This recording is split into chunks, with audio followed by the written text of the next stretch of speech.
Mama just killed a man, put a gun against his head, pulled my trigger, now he's dead. Goodbye, everybody. I've got to go. Gotta leave you all behind and face the truth. Mama, oh, I don't wanna die. I sometimes wish I'd never been born at all.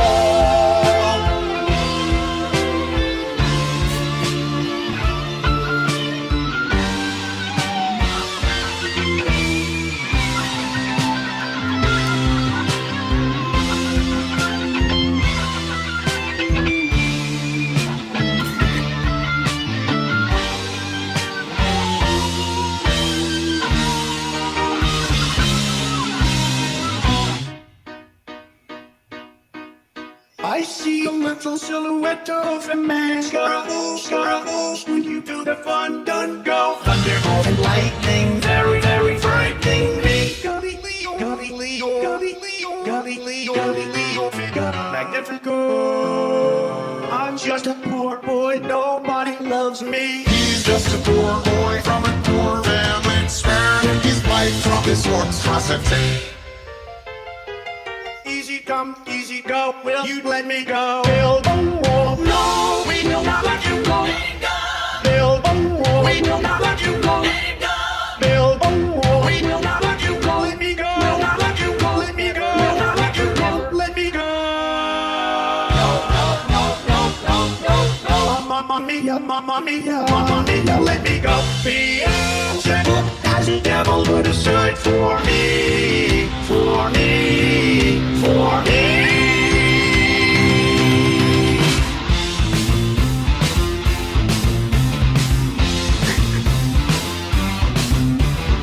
So you think you can stone me and sting my eyes? So you think you can love me and leave me to die? Oh, baby, can't do this to me, baby. Just gotta get out, just gotta get right around here.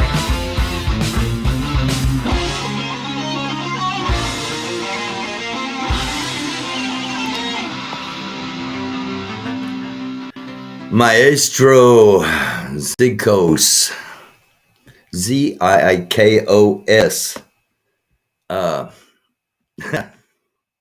Hello, everybody. Thank you for clicking on. Let me stop that there. There we go.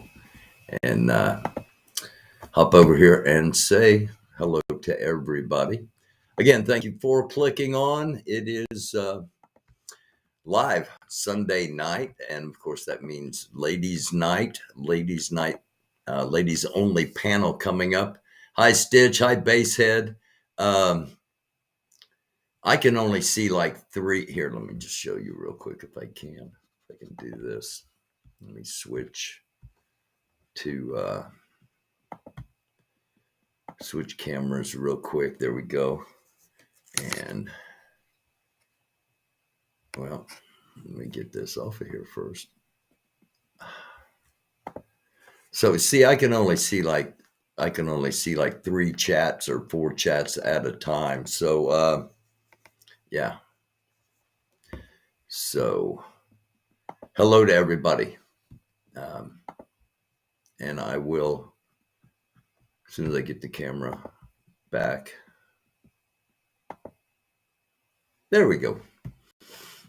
I'll hop over here to the chat, run up to the top and say hello to, hi, Taffy, LePreau, Basehead. So I've got pretty much everybody here. Yes. Hi, G. Abbott. And again, we're going to have ladies, a ladies panel, ladies only panel coming up here in a few minutes. Our opening tonight from Maestro Zikos, Zikos. And Donald Trump's cover of the Queen classic. Before we get into the other things here,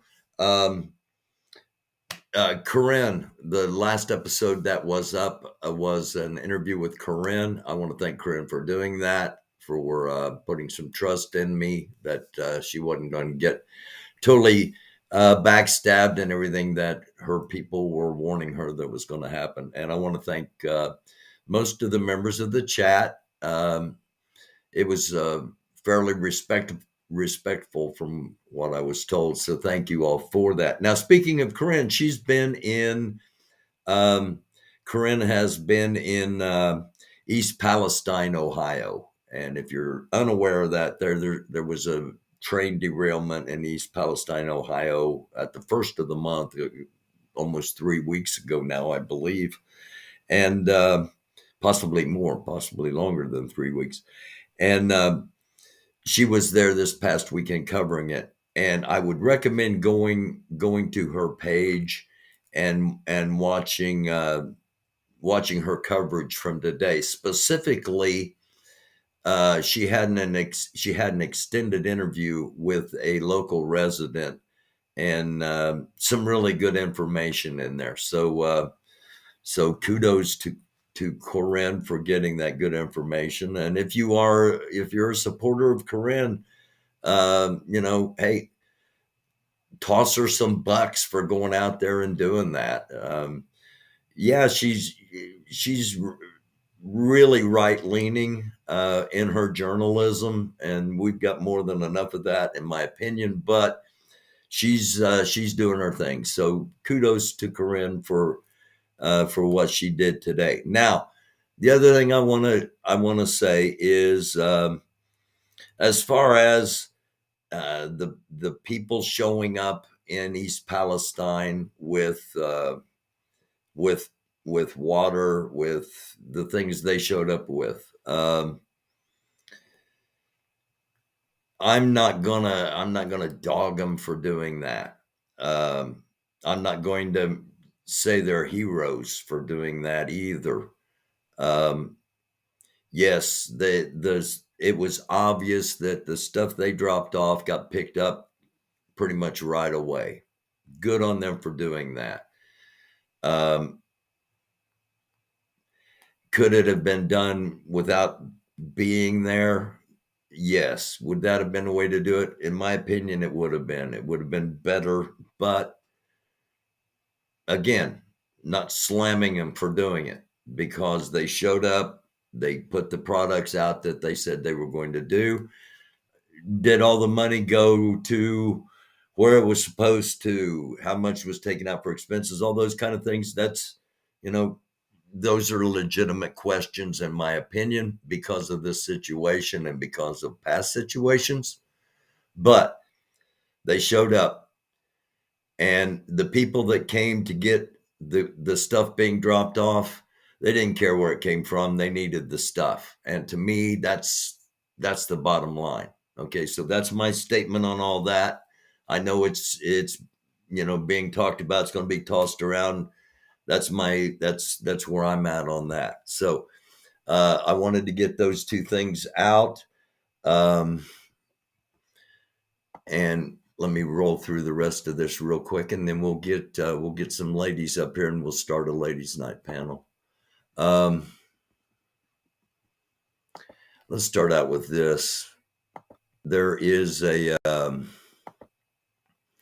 double solar storm impact coming. 2 coronal mass ejections coming in, almost one right directly after the other. We've had a couple of these already this week, and we've got a weakened magnetosphere. The more impacts we have, the weaker it's going to get. So here's a look at that.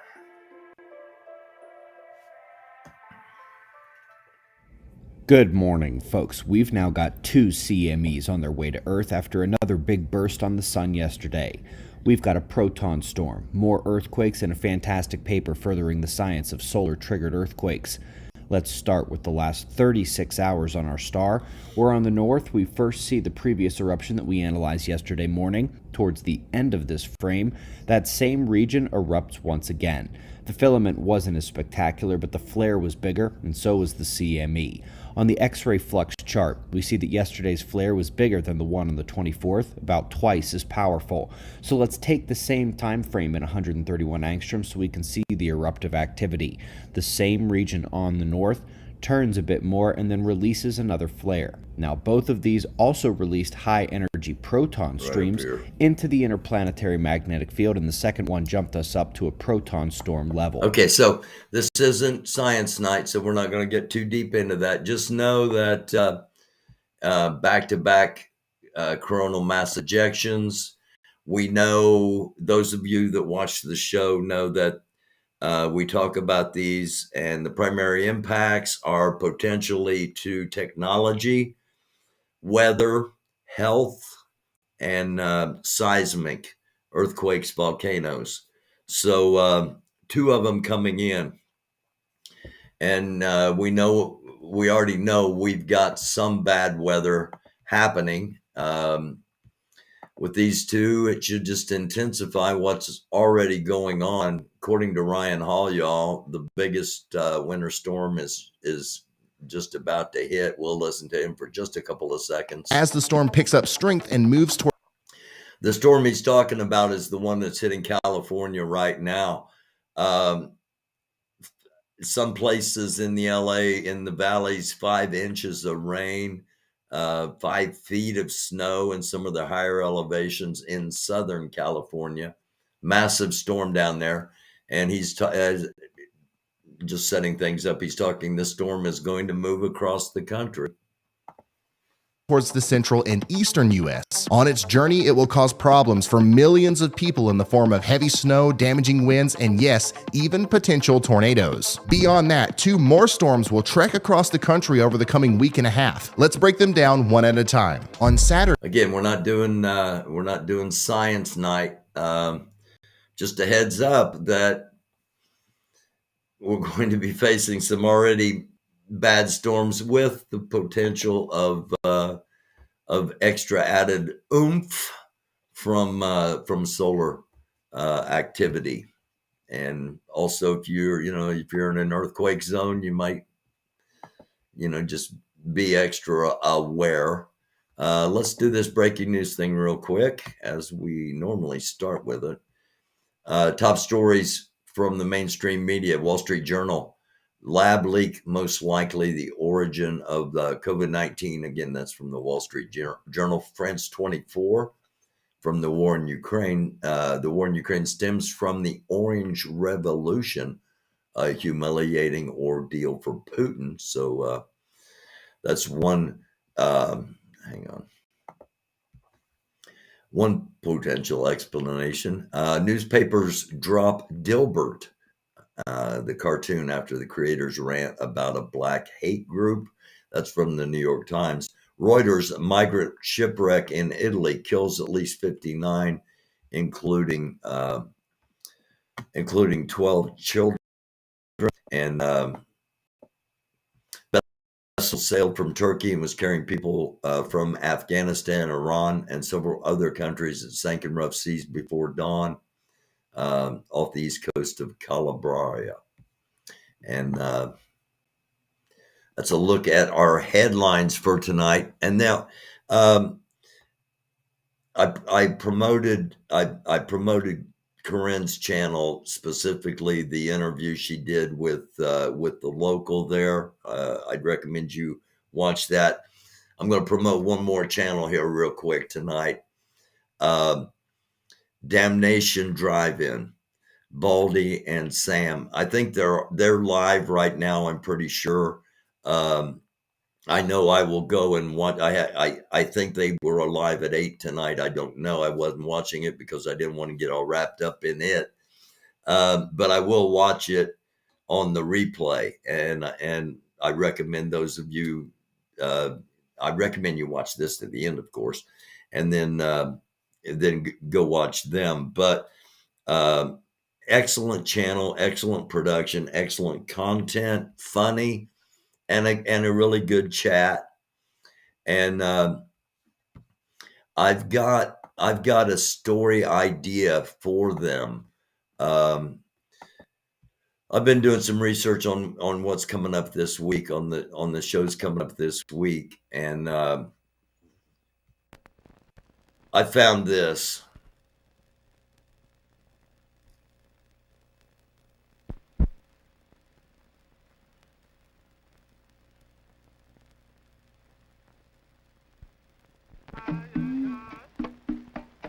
They represent a new form of social rebellion. Hippies are very interesting to the young. They dress in bizarre and colorful ways. They wear their hair long. Their very name suggests that they are hip, on to something good. Most of them are young, although some are old enough to have children of their own. There are colonies of hippies springing up in most American cities. They all declare themselves rebels against our society, but they want to withdraw from it instead of trying to change it. It is hard to figure out what positive things they are in favor of. They like music. The word love is used by them a lot. Their diversions might seem to be harmless enough were it not for one thing.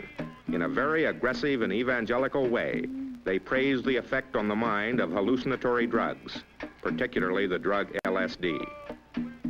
The drug is what holds their subculture together, and the drug is extremely dangerous. It is the temptation and the danger that we propose to examine.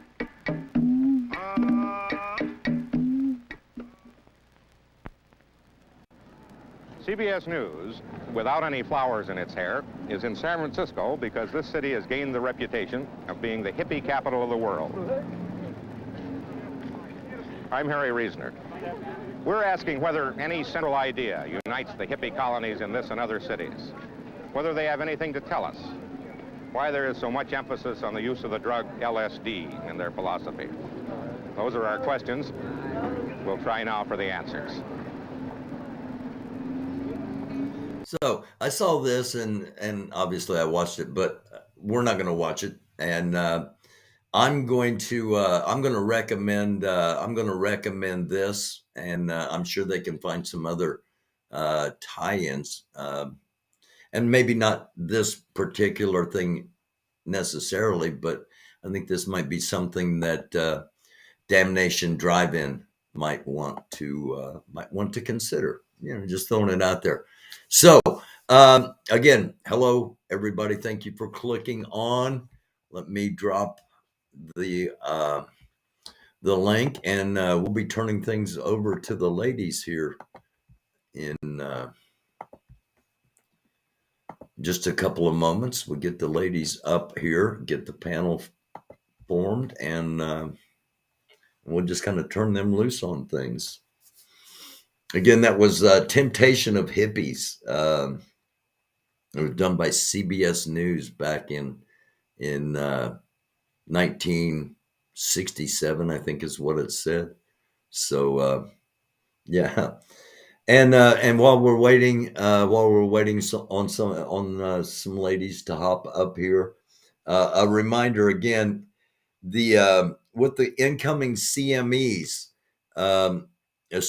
specifically health, people that have health problems that potentially have electronics involved, pacemakers, migraines, actual mental conditions, emotional conditions, things could be triggered a lot easier in the next few days with all this incoming solar activity. Pardon me. And of course, earthquakes and volcanoes. And with those, there's always the potential with either an earthquake or a volcano. There's always a potential of a tsunami impacting somewhere potentially thousands of miles away of the earthquakes or the volcanoes. So,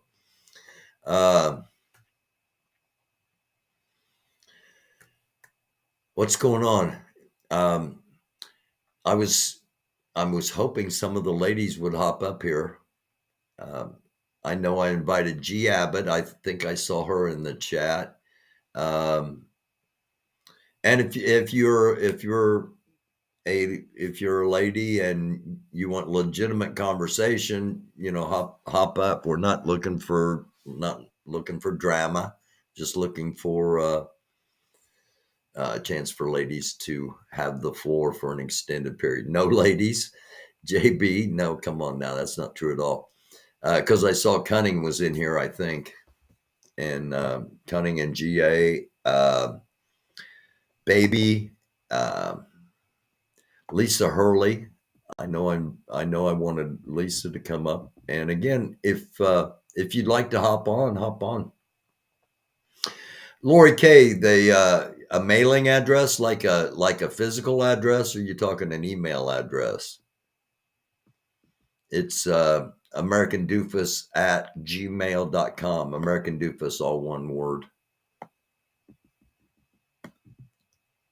Okay, well, maybe we won't have a ladies panel tonight. Thank you, Cunning. I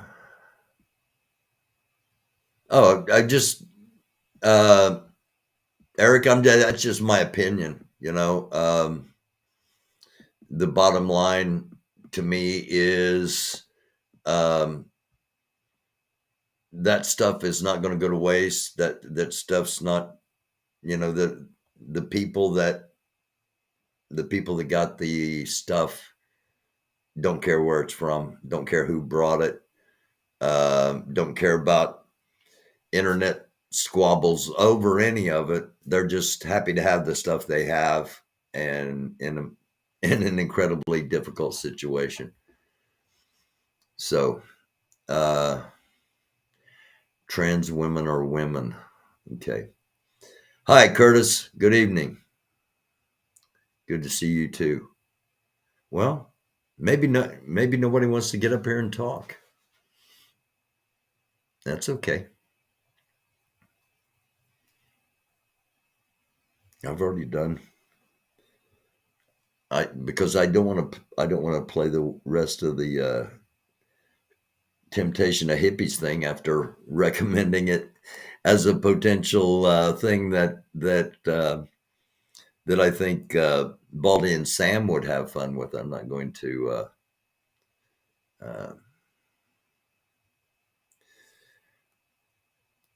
LeProux. Problem, I heard that some out-of-towners not from the area were picking up supplies. I'm not surprised. I mean, that's both sad and probably to be expected.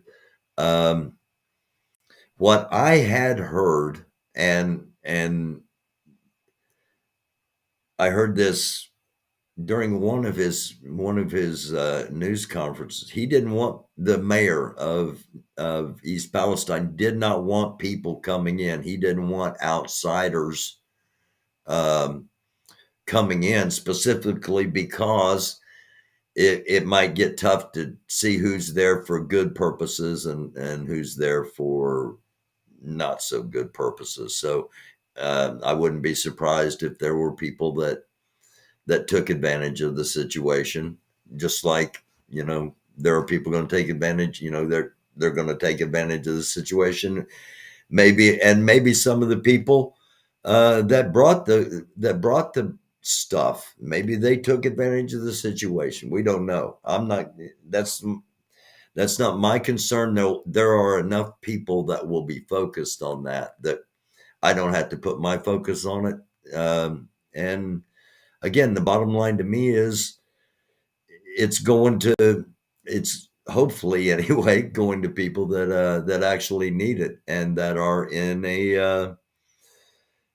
they're in a situation that not only is it potentially devastating now, but they have no idea. And anybody that does have an idea is not going to tell these people. But they have no idea what the situation is going to be like 7 years down the road, 15 years down the road. Hopefully the cleanup effort is extensive, and doesn't cut a lot of corners. And again, we're talking about big storms coming through. The people in Western Pennsylvania around that site, 100-mile-an-hour wind blowing these particles to the west is going to cover a whole lot of territory, and that's what's being projected for later on. Okay. Well, this may be a whole lot shorter, and I may change the title of it if nobody wants to get on here and talk.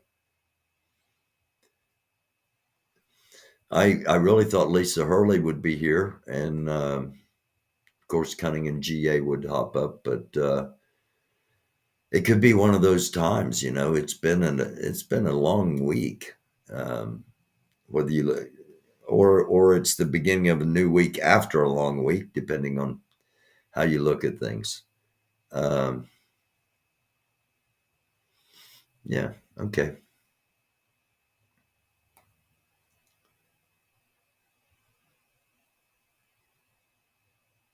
Is that for me, Julie? You'll come up here, but you're not. Oh, okay. All right. You don't want to be on here by yourself. Okay, I understand that. No problem. I'm really not terribly intimidating, so it's not like I only bite if there's proper documentation and proper safe words have been issued.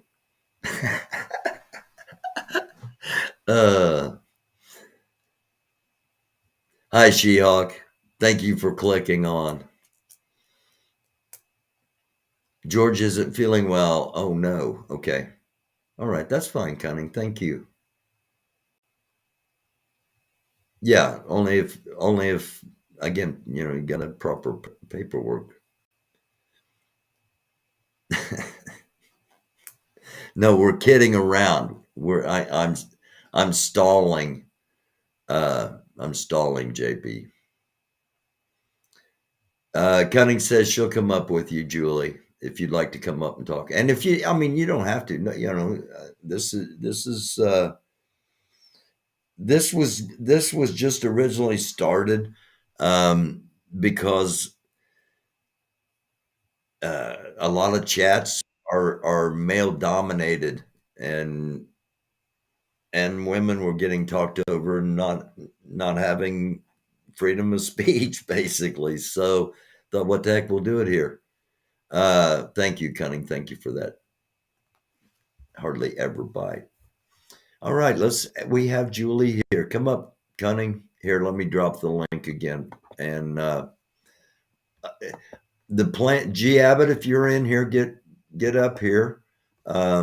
If you would, please, if you feel like it. Not demanding anything from anybody, although it did sound that way, and I apologize. Thank you, Cunning. I hardly ever bite. And when I do, I try not to. Hi, Julie. I think I'm in. Am I in? I'm sorry? I think I'm in. Am I in? You're in. Yeah, you are. Do you have another window opener? A little bit of an echo. Hang on. I think that's me.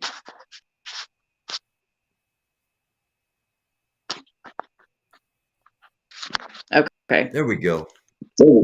Better? Nope. I can still hear myself.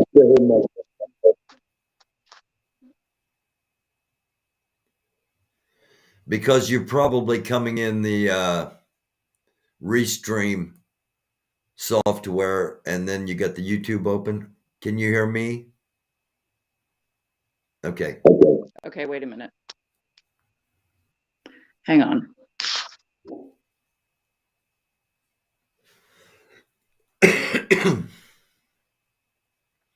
Hop up here, G Abbott, if you'd like to.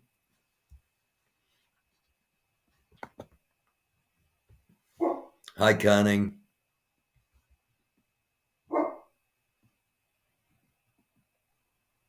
Hello. How are you? How are y'all? Doing well. Yourself? I'm good. Good, Oh, thanks. I don't want to do Oh, that. Hold I'm on. fighting allergies, so Hold on. We lost Julie. Fighting allergies. Okay. Okay, thanks, G. Abbott. Julie fooled me into coming up. Oh no. Yeah, I really don't bite. That was all joking. Um, are you doing Maybe okay? that's the problem, Barry.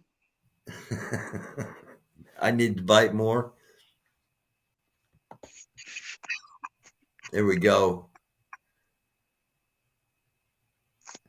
Julie, how are you? Hi, Stitch.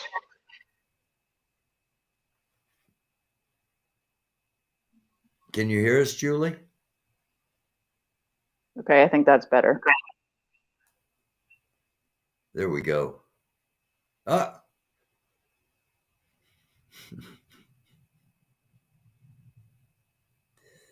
Yeah, she was here for a second, Sandy Foster.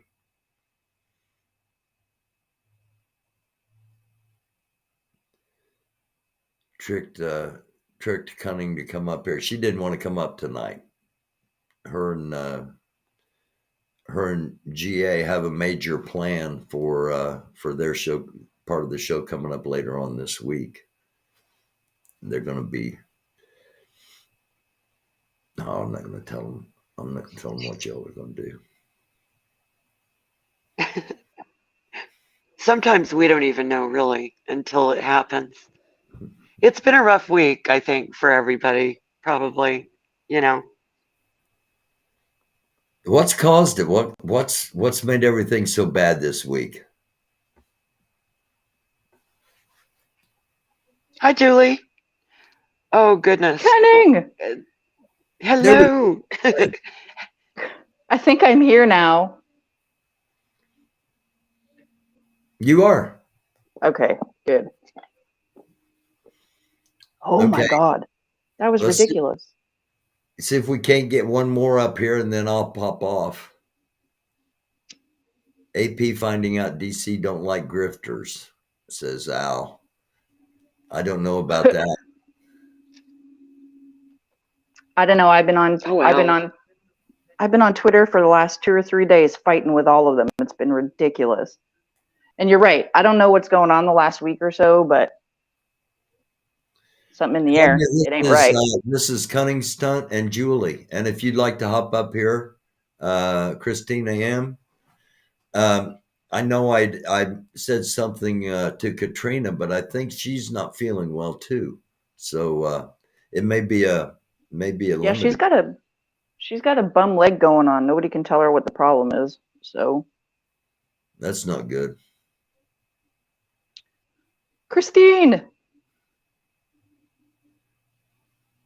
Again, I can't remember who I was talking to in Telescope's stream earlier, but we were talking about uh, being a mother and losing your child. And it was a really interesting discussion, and I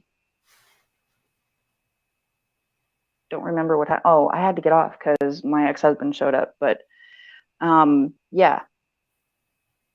And I forget who I was talking to. But I know that other people were there. I didn't see that. Hi, Bunny. Again, it's ladies' night, ladies only panel. If you would like to hop up, as soon as we get one more, I'm going to hop off of here. Not totally, but just off screen and let the ladies talk. So,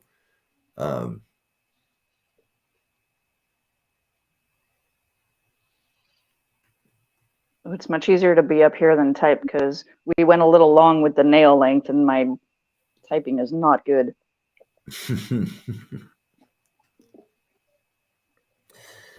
Okay. We went a little extra. Let's see. Hi, Christine. Hey, can you hear me? We can. Hi. Hi, how are you? Just perfect, thank you. Christine! Hi, Thank you. Julie, sweetheart. Thank you for hopping up here. Cunning, what Where did happened? Cunning go? I don't know. She dropped out. Thank you, Stitch. Please be respectful to the host and to the guest. Yes, there we go. Cunning's back. Let me get her up here, and I'm just going to drop out and kind of give it to you ladies. And as I think I'm still here.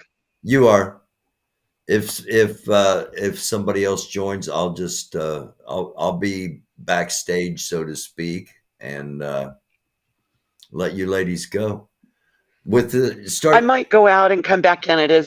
You're breaking up for me. Sorry. I'm gonna go back out or go out and come in. Is that okay? All right.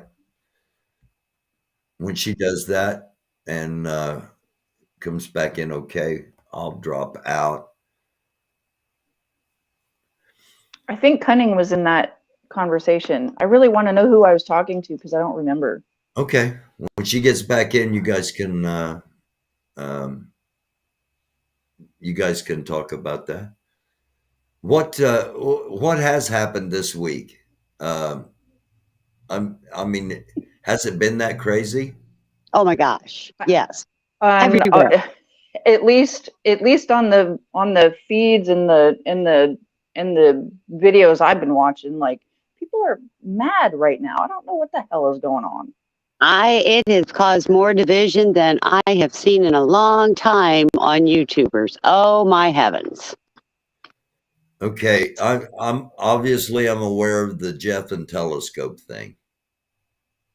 Oh, there's Jeff and Telescope and JJ and Agnes and donating this American for America and Wizzy and DOA and he has thrown everybody under the bus. Okay. Wow. I mean, between the Summer and the DOA and the Kendrick and yeah, I knew about the Summer thing too. Yeah. I mean, oh, Bunny said something. Thank you, Bunny. I did it the other day. Yay. I don't know. You have it once in. Okay. Thanks for letting me know that. I wasn't paying attention. Cunning's back here as well. There's G. Hey, G. Hello. There's Cunning. G. I will. Hello. You know, Dufus, I'll tell you, you have all strong women that pretty much agree but disagree on life issues. I'm still here. I'll just be in the back and I'll pop in if you. So what were you saying? I was saying you have some very strong women here that are very opinionated, very intelligent, agree but kind of disagree on a lot of things, but get along. That's what it's all about.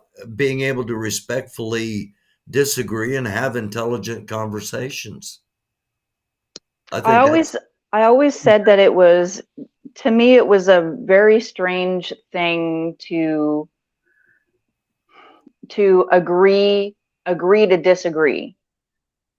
It was, for me, it's always been, it's kind of a cop-out to agree to disagree.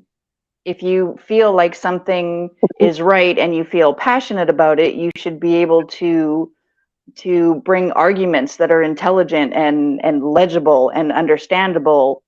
And to me, agreeing to disagree is just a cop-out. And that's why I've been able to maintain the friendships I've been able to maintain, because we can put that across and see each other's point of view without being a dick. And we don't have to agree with your point of view, though. I can stay, exactly. I can say strong and passionate and true to myself but still understand what you're saying. Right. Like, I wish you guys could see some of the behind the scenes fights that Summer and I have, because we don't agree on a lot of stuff either. But she's my best friend. It's how you get friends. Yeah, I mean, I'll tell you what, I wouldn't been able to make it through the last year or so without her. I'm Cunning, glad are you she's here? Cunning. Hello. Yes, I'm here. Okay. Hi. Cunning, were you in the chat earlier on Telescope this afternoon? Do you remember who I was talking to about we had a whole big huge long conversation about being a mother and losing a child. Mrs. James? What? I'm not sure I was on then. I'm not positive. I remember something yesterday, I believe. Was that who it was? Mrs. James' mom? Mrs. James' mom. I think that's who. She has me blocked, so I couldn't see, but I kept seeing you respond to her.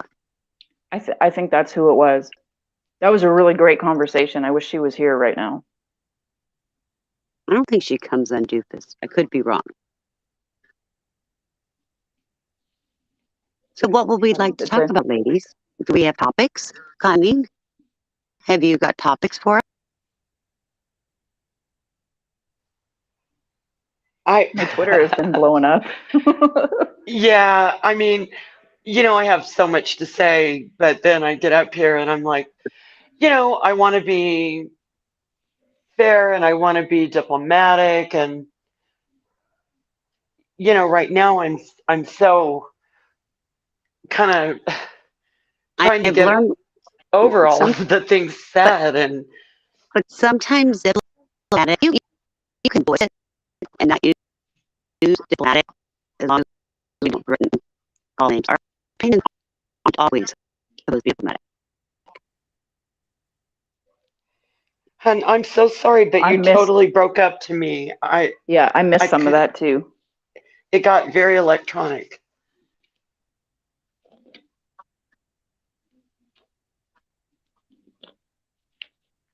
Gee. I will say this. I'm not sure what you said, but I will say this. It's never okay. It's never okay, in my opinion. I'm biased probably, but it's never okay to attempt to shame people. Whether you have the facts or you don't, which in this case you don't. And, it's not okay. It's not okay to try and shame someone for being agoraphobic or for being a prostitute in their life at some point, or for just being a woman. And it's definitely not okay to tell someone they are not a survivor and they're a perpetual victim. I mean, yeah, it sounds like a snappy comeback and you feel like you really got one over on somebody, but it's not. It's a hurtful thing towards somebody about something they have no control over. And you didn't win anything. All you did was just make yourself look bad, because anything that anybody says to me or does to me is really, comparatively speaking, not that big a deal after, surviving. So, right. I mean, I said it on Twitter today and I'll say it again. I was a victim of a pedophile, but I'm still here, and that makes me a survivor. And I will not allow you to shame me. I will not. I don't accept it. So I will say that. Well, and you shouldn't have to accept it. Now, and here's an issue. And I kind of stayed off Twitter because I was ready to blow up. And some of the things that have been going on Twitter are opening a lot of wounds that women have tried to come to terms with and close some of those wounds with coping skills. But when you are constantly shaming and you're telling somebody what their fear is that is real to them. You have no right to tell them it's not real. It is real to me. It is real to you. It is real to any victim. And it needs to stop. And I'm sorry, and I don't mean to be a sexist, feminist, whatever you want to call it. No man has a right to say those things to a woman. None.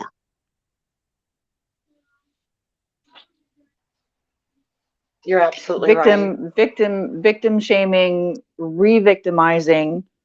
It's just it has nothing to do with if you believe this person was victimized or not. It doesn't matter. To that person, they were victimized, and you're re-victimizing them, shaming them, and making them feel worse about it. You don't know what they've been through, so you don't have any right to say anything to anybody about anything. But when somebody does that, don't you think that maybe they were the abusers? Maybe not directly to you, but to somebody, and that's why they're saying it's not real. Well, and There are many kinds of abusers. And too. abusers have a way of sticking with each other, don't they? They seem to seek each other out. Yeah. Hey guys. Damaged finds damaged. Hi, G. Hey, G. Hey, G.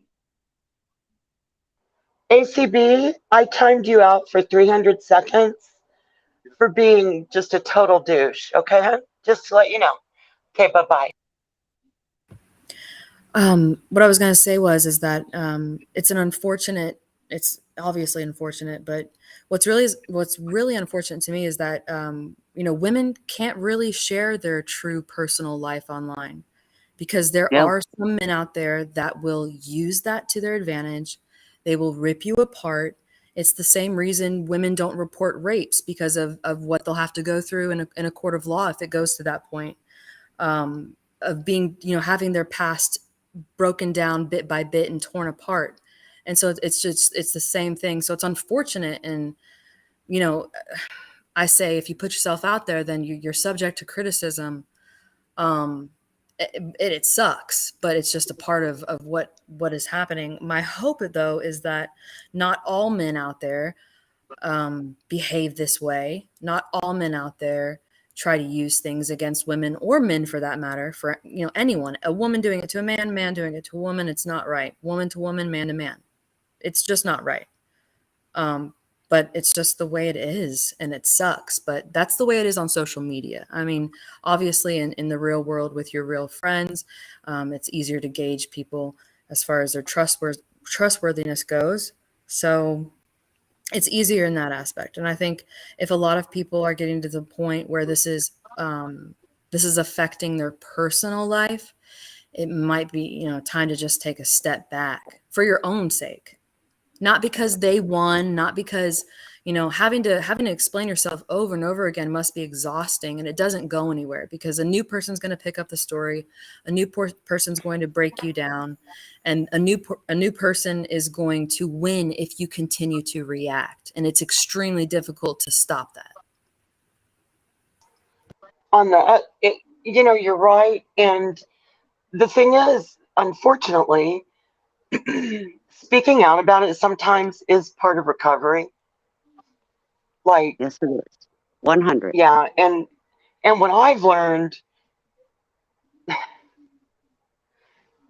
Sorry, I'm gonna have to mute for a minute. I'm having anxiety. Okay. I'm so sorry.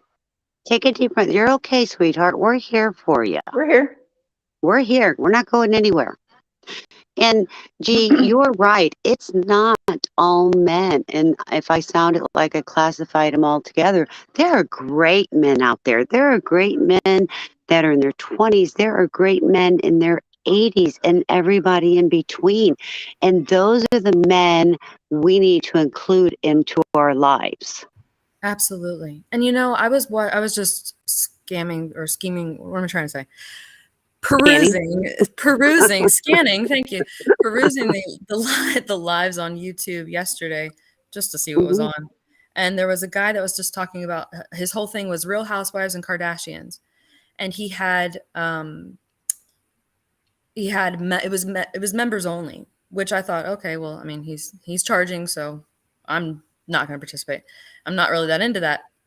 But I thought it was interesting because then it was only the people who were truly interested in discussing whatever they were discussing in that chat.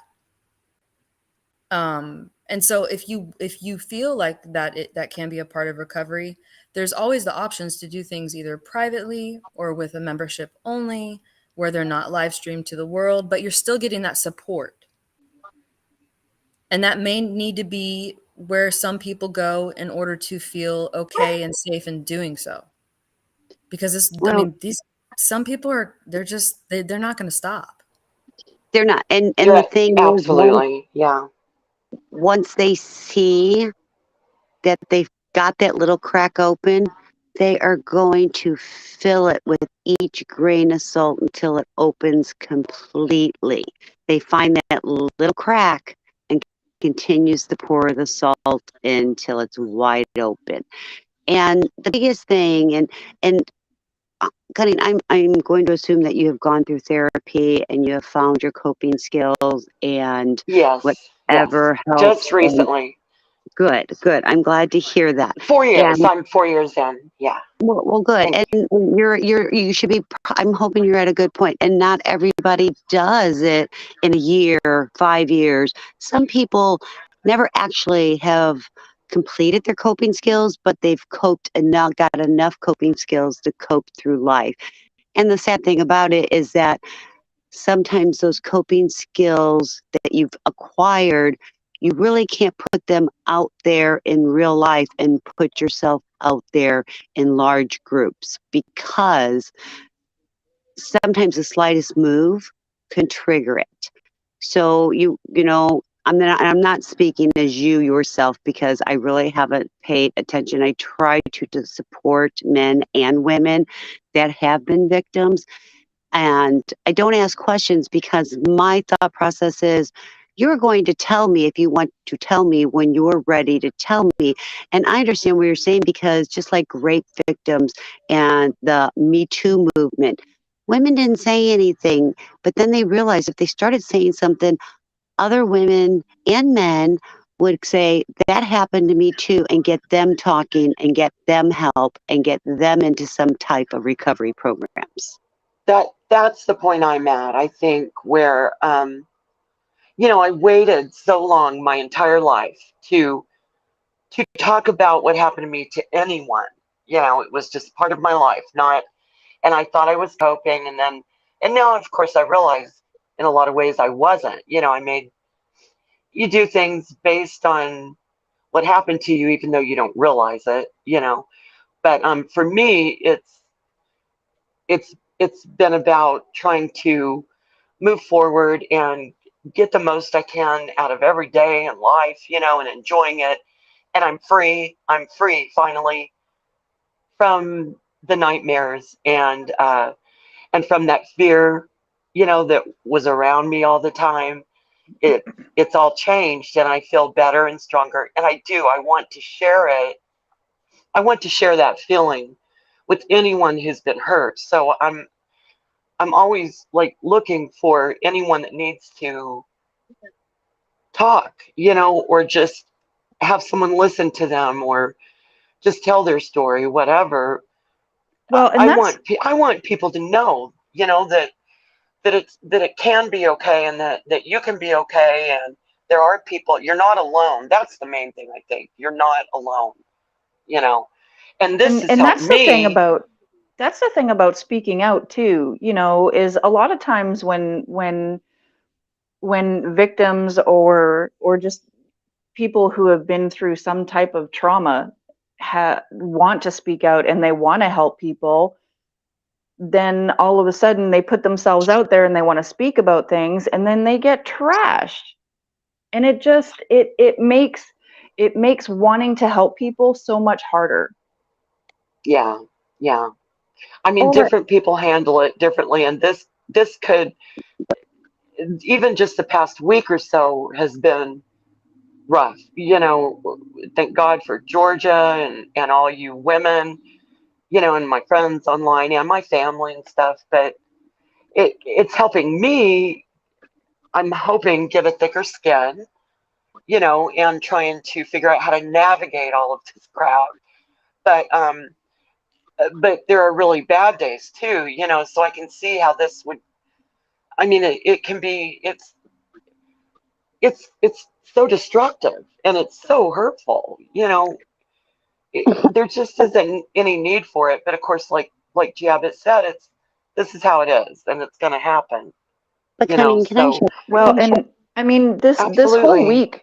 this whole week has been a mess, and I mean I feel I mean like Summer, I'm here with Summer, like I'm in the same location as Summer. So I feel her stress, and it's like, when I see all of this going on, I'm just like, I feel it. And then even though I've been a victim of trafficking or abuse or anything like that, when I see people attacking people like that, it brings up my own shit, because after my daughter died, some people attacked me. And my daughter was an adult. She made her own choices. She was 27 years old. I couldn't force her to do anything.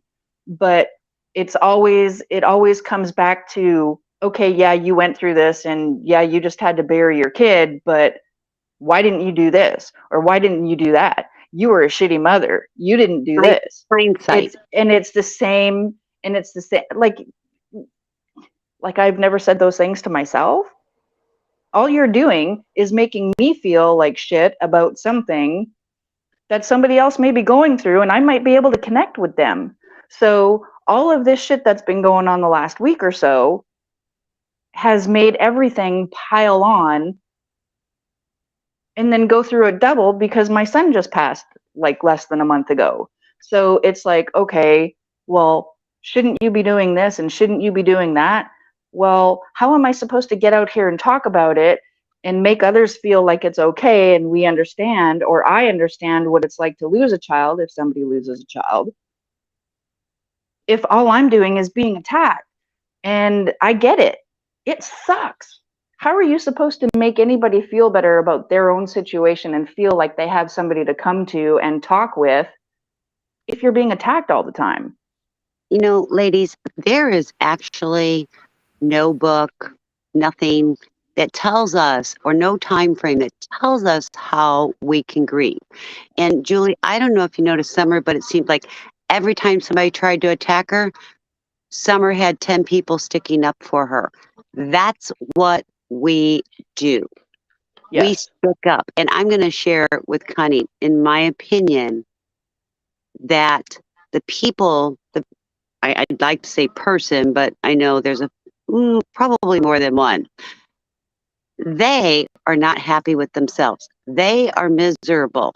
They haven't accomplished anything.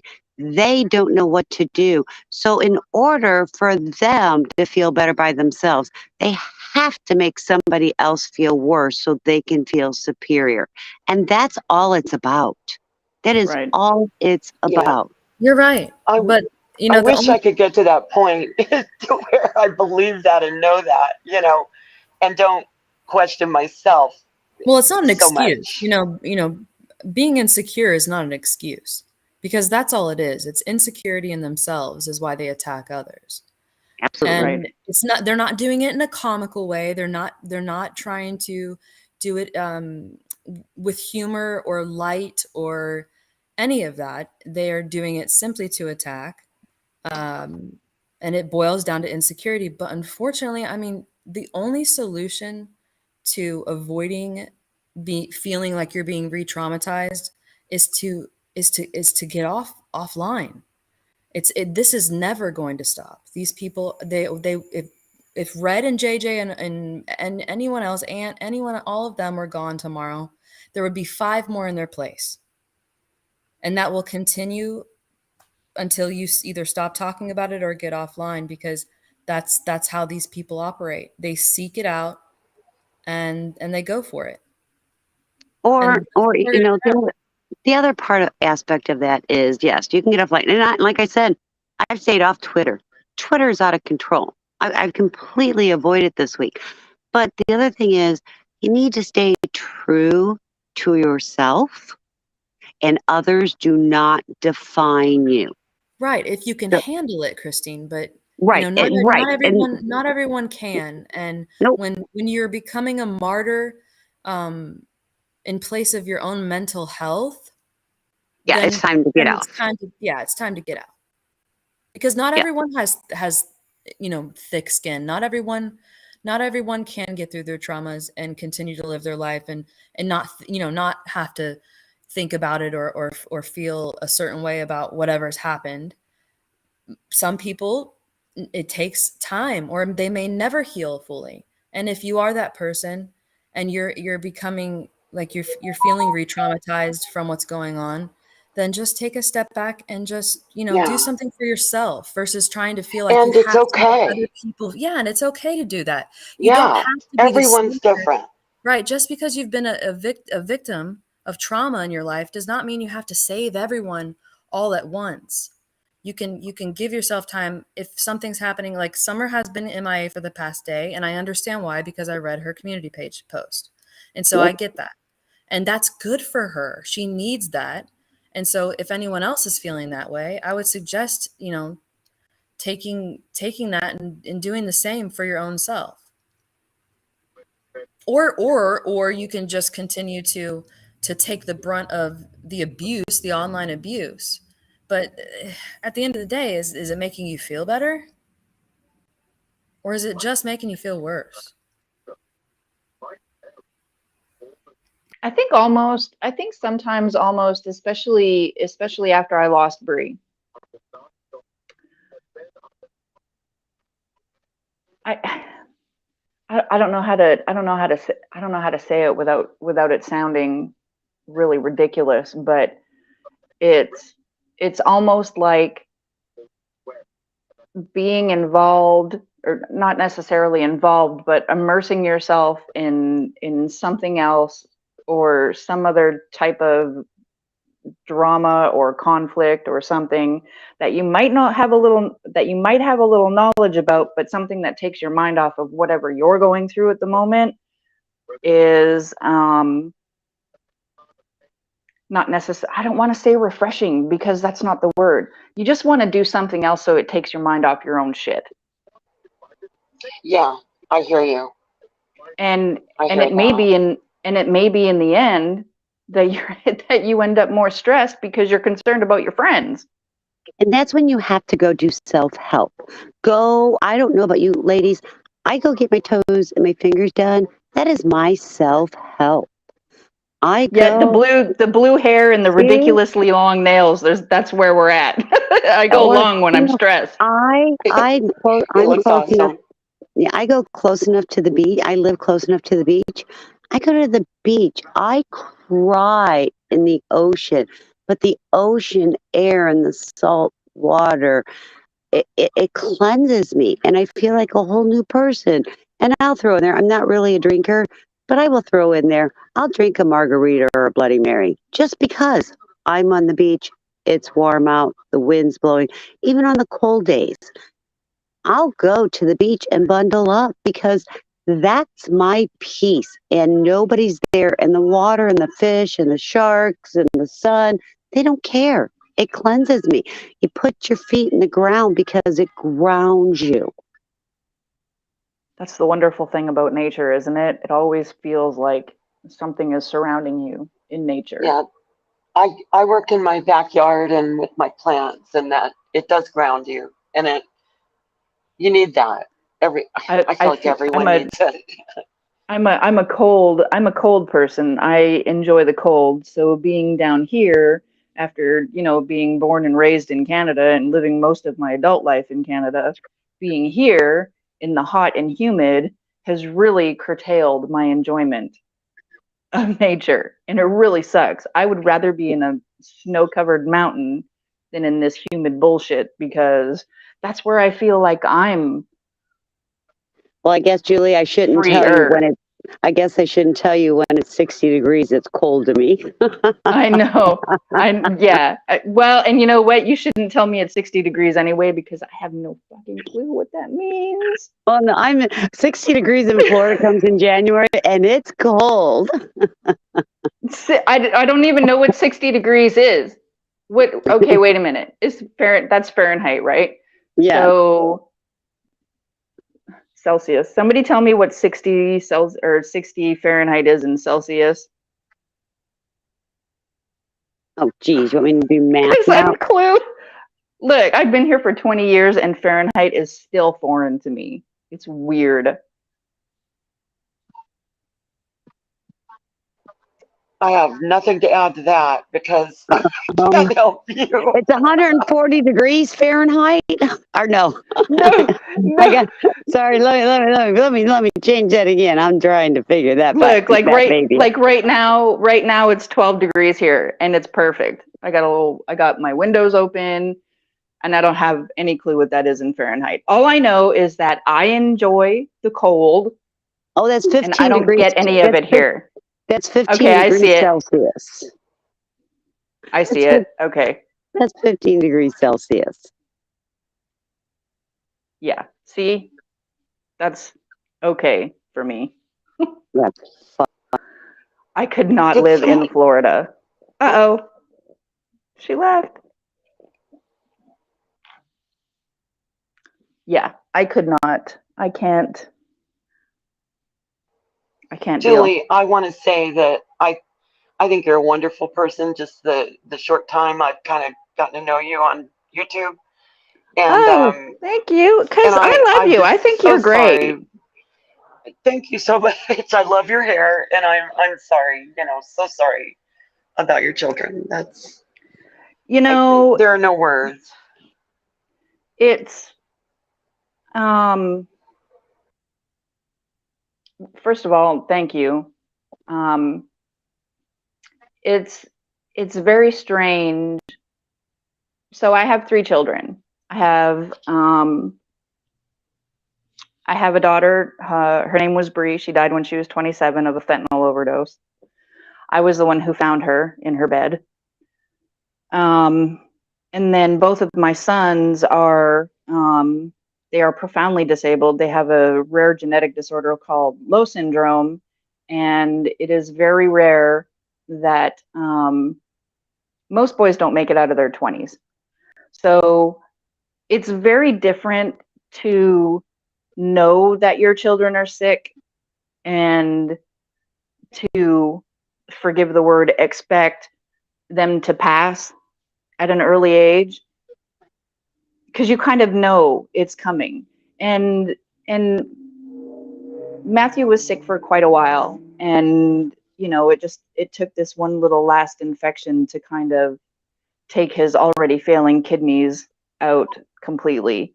And you kind of expect those things to happen, but especially when you have sick babies. But when it's a healthy one, or a child that you felt like you could have helped, and you when you're going through it, she was an alcoholic for a long time, and she had lots of demons, and we tried to get her the help and she just wouldn't accept it. And she was an adult. I couldn't force her to do anything. So it was it's difficult to look back on it and say, the only healthy child that I had, I couldn't help, because there's nothing I can do for my sons. They are the way they are, and they have what they have, and you try and take care of them as best you can to extend what life they can have. But for a healthy child, it's different. When you might have been able to do something to save them. And you still think about that. I still think about that every day. What could I have done different to help her? And it's just, you can't, because she was an adult. And that's the hardest and part. yeah. When they're an It was adult, just, you I can't don't know. intervene. You can't intervene. It has to be a matter of choices. She would have, I mean, she would have never have grown. There would have been so much resentment, and you don't know what would have been the ultimate of it anyway. So you can't do that to yourself, sweetheart. Well, and I mean, it's always, and that's always something that you say to yourself too. You can't say that to yourself. You can't think that, and I know that in my brain, but every day I still say to myself, what else could I have done to save her? Because it's just something that you do. You And it's kind of not can't definitely, not it's say it. definitely Yeah.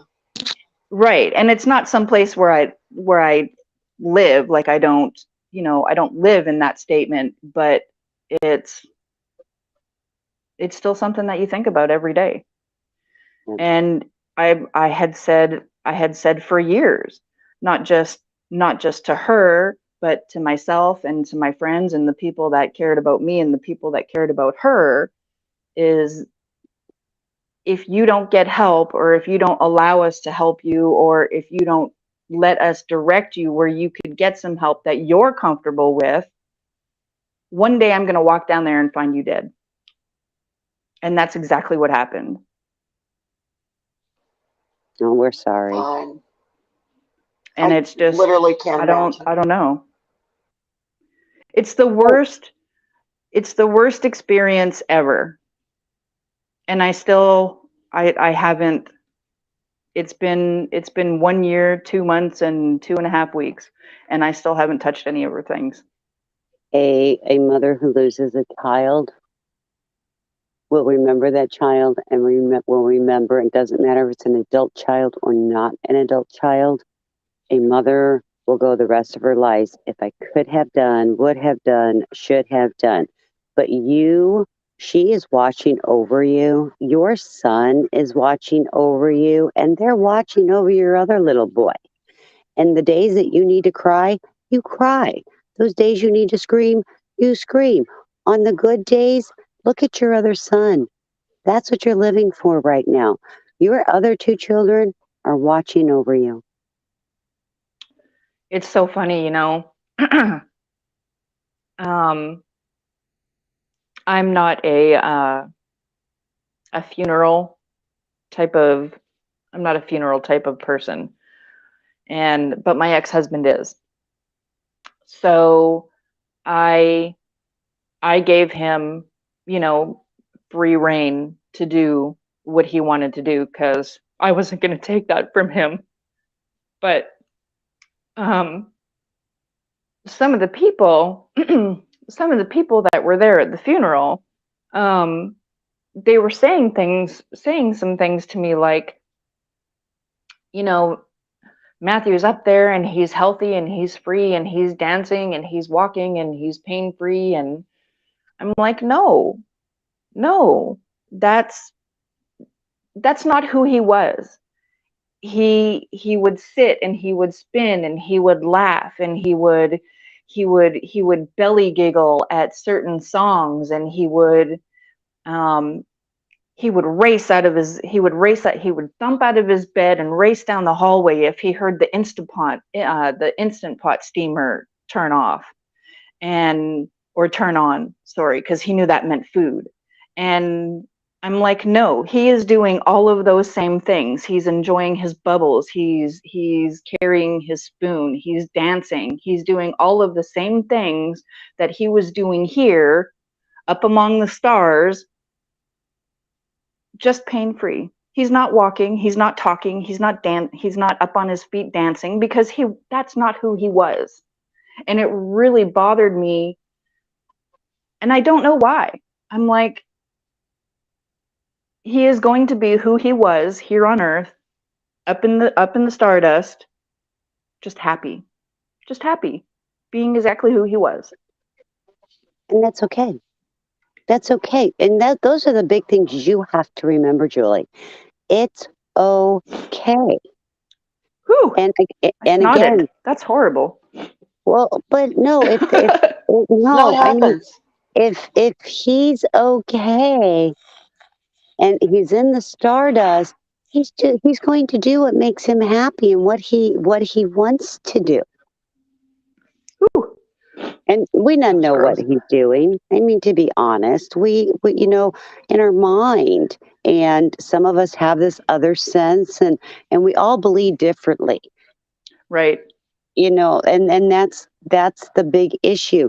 Those people telling you that may not have the same belief in afterlife that you do. So it's not that I don't think they were trying to say, well, this is the way it is. I just think that that's what their belief is in the Yeah. afterlife versus what your belief is in the afterlife versus They some were people. trying to help.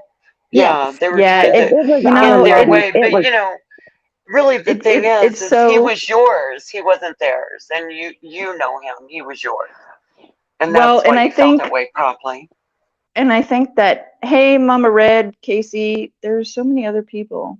Oh my God, I've missed it all, the whole chat. Sorry, ladies, I love you. so. But that You got was, this, Julie. You got this. but that, but that was You the got thing. this. I felt like this is why I stay out of those spaces in particular, because Right. those particular views, I felt like they were being forced on me a little bit, and I'm not down with that. So I'm like, okay, well, thanks. I'm gonna go eat. I don't know.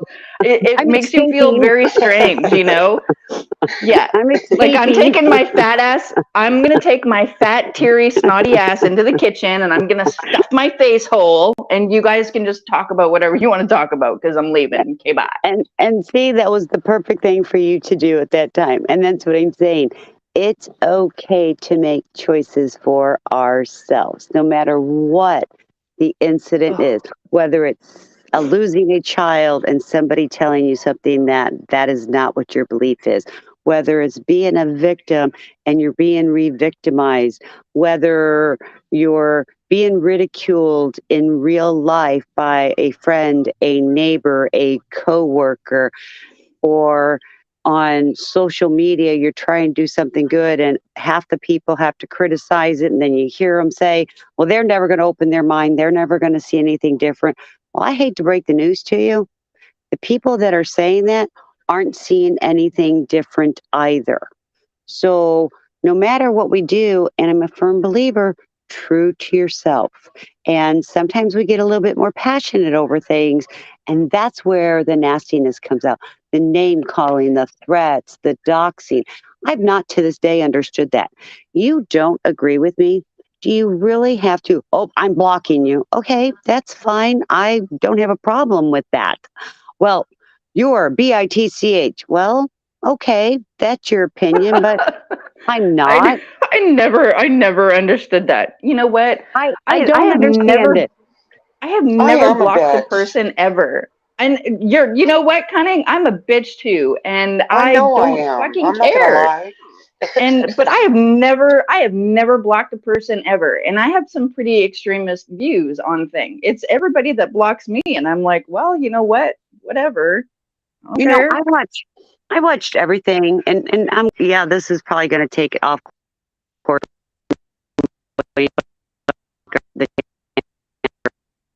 Oh, you're robotic again.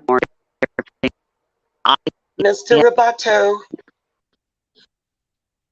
Otto, Ms. am I Roboto, coming in? Okay, sorry. now that's better.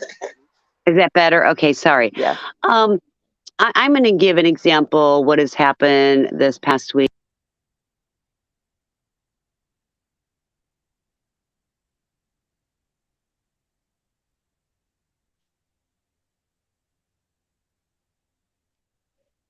Back, like y'all Oh, left me, y'all did we abandoned all me. get booted? Well, I stayed What's here. You all happening? abandoned me. I But stayed here, and you all abandoned me. oh, that was funny. So, there were two people. I thought they were pretty much friends, and one of the persons I've known for a couple of years, and total blow up, total doxing, total name calling. I'm just dumbfounded. And then I'm seeing one of the persons go against everything they've said.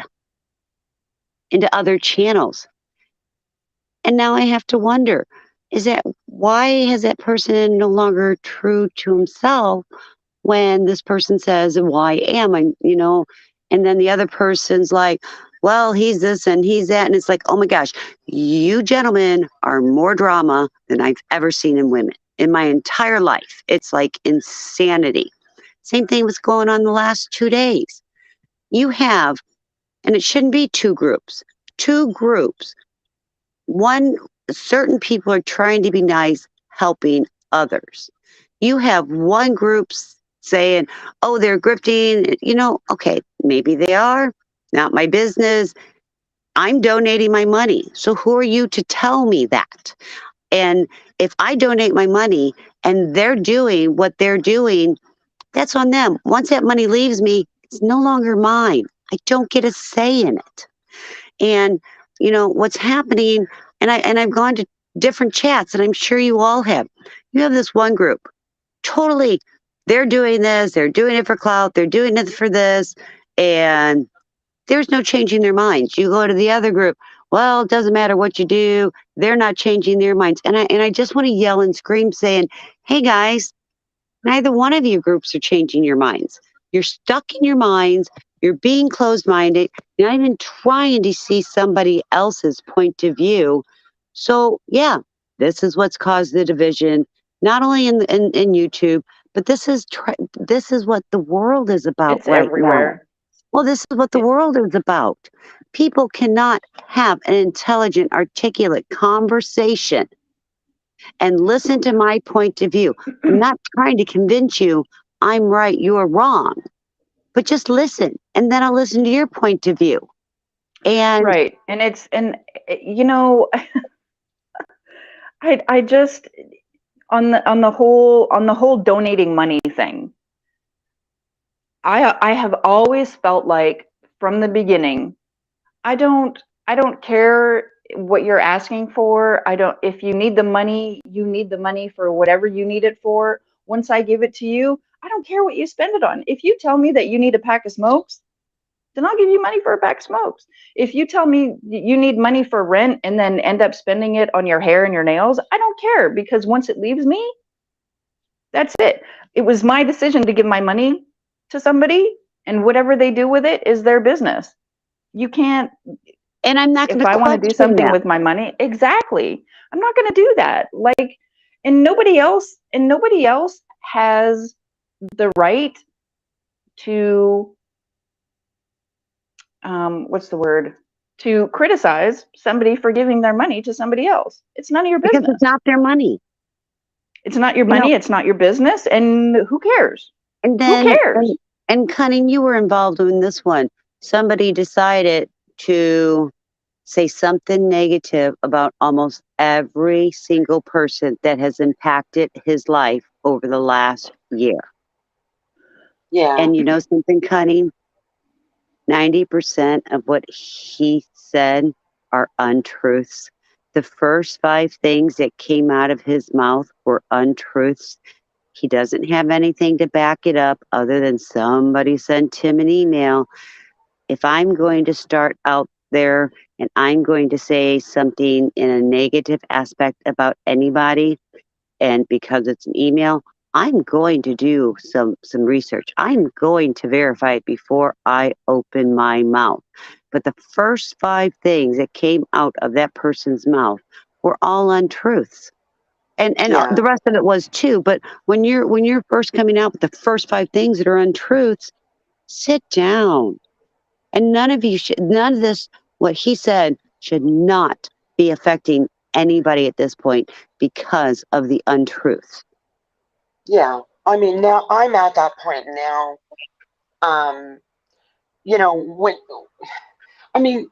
Let's be honest.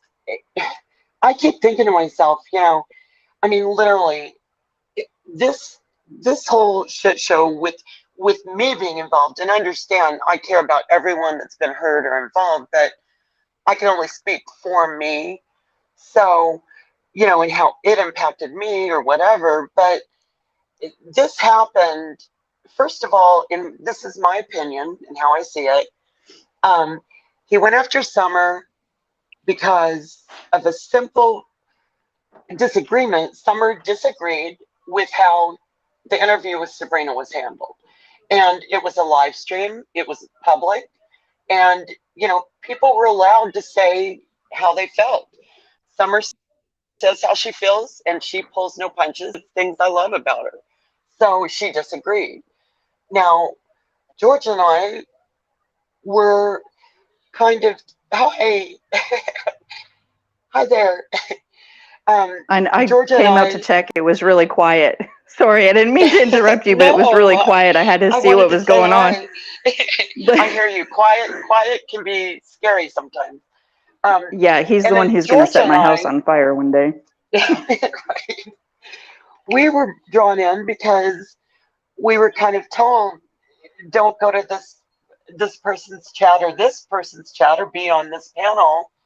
And after trying to work it out fairly, it just came to a point to where I'm like, nobody's the boss of me. I'm a grown woman, and different places give different people different things. And in the moment, someone might need a back and forth on a panel, or someone that's talking to the chat back and forth, not just watching a live stream and hearing someone talk at you. It's different. And I'm going to do what I want to do because I have earned that, if nothing else, at this point in my life. So I mean, I haven't called any names. I've tried not to, and I've, tried to stay calm. But this whole thing started because of those simple, tiny, petty little reasons. Like someone disagreed, someone didn't do what you wanted, and from that has spun this entire crazy smear campaign. I mean, everyone's being dragged in and thrown under the bus, and things being said about them that aren't true, and horrible names and crazy allegations. But it all started from just these petty reasons. And I keep bringing myself back to that, thinking, wow, what is underlying that this is all just exploding like it is, and And I it's have all to ask somebody. myself too. I honestly, I'm going to put this out there because it's been on my mind, and I have been brought into this. So I mean, the day that all this BS about Summer came out, Gap Tooth Girl went live with some BS, and then Red immediately was live too, pushing it, and DOA the same exact time, pretty much, give or take a few hours. And I honestly don't understand why, like it keeps going back to the cat or the mom, but that's just an excuse, because if that were true, this would all be happening. He would be doing this towards Red and his chat, I mean, so it's not about that. It's about some pettiness that someone didn't get their way, or things didn't go like they want. So, let's Well, just and they put were everything out looking. there. And Well, and they were looking for their own echo chamber. When I guess you're right. when Gap Yeah, when you're right. when Gap Tooth Girl put that out there, she was looking for people to agree with her. And anybody who didn't agree with her, who was on any of those lives that she did that week, she either muted or kicked out or blocked. And even though that video that she had shown has been debunked several times, and all it did was re-victimize three victims at once. But Julie, I have to say, It was just a mess. I know, but I have to be honest with you. He was experiencing a huge mental illness going on. It was huge. Right. And somebody with Exactly. mental illness If somebody doesn't get him, I looked at it, he is in a downward twirl. Whatever his mental illness is, whether it has been diagnosed or not, he is in a downward twirl. And that's the type of behavior you get from somebody who is mentally ill, falling Exactly. down in a downward twirl. So there are several things that can be done. He doesn't want help. We can't help him. If he doesn't want help, he can't help himself. If he doesn't want help, his family can't help him. So what's going to end up happening, he's going to have to fall in his downward twirl till he hits bottom. And I'm hoping when he hits bottom, his mom is there. One of his friends that he has acquired through YouTube and meeting people, I hope one's there for him to help him. Because if not, he's going to lose his life. Right. I hope so too. Yeah. I can only imagine I mean, I imagine it must be really miserable to feel the way he's feeling, because even however we see it, you know, some of it or a lot of it might be very real to him, and that's got to be an awful feeling to feel, you know, that paranoid and not being able to trust anyone at all, you know, and being so afraid that you're pushing everyone away, you know, and I hate that for him. I do. Honey, Like, I don't know, I'm telling you right here, right now, there is something bigger going on in his life. I'm going to assume it is with family, but there is something bigger going on in his life, and he is lashing out at all the other people. There's always a bigger picture. There's always a bigger issue we don't see. And sometimes we don't see it till we're too late. And it's not on us. We have to remember, I know you have reached out to him over and over and over, and so has everybody else. He has shut you down. He has isolated himself, and now he's at the anger stage. He's spiraling. And I don't know well enough who can help him. And the only person I think honestly can would be his mother, but he's got Trucker Girl and Direwolf. Maybe they'll step up and say, okay, Scotty, we've got something going on here. We're seeing the downward twirl. We need help. What are we going to do? I hope so. And I have think they're good people. So I have a question. At one point, at what point do you stop excusing behavior because of mental illness?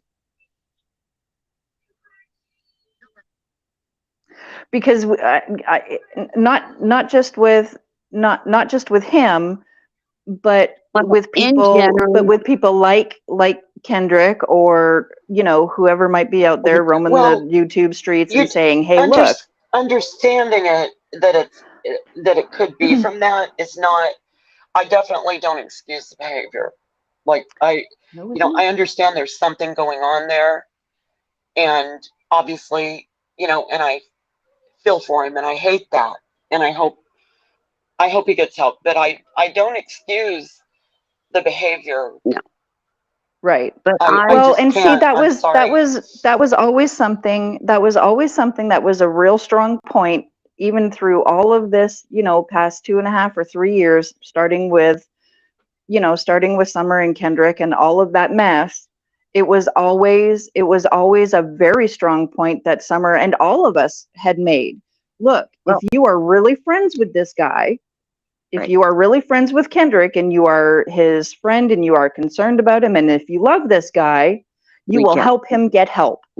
So I would, you know, and I'm sorry, and I could be wrong and I could be overruled by the two of you, but I had to say what I had to say only because I see the spiraling. But at this point, and even if Scotty's listening, or this gets to his mom or to Trucker Girl and Direwolf, who I feel are very close to him, I'd like to close this part off on Scotty, because he's not here to defend himself. And even if he was here, I don't know if he would, but I hope if he is hearing this, or if somebody does tell him, that hopefully they'll be friends enough and convince him enough, and it may take a hard time to get through to him, that let's talk. Let's get to the issue. But after, I'd like to move on from this. I just wanted to bring it up for a brief moment because I think we've all watched, we've all experienced, and people are questioning it. So I'd like to move on to another topic, if that's possible.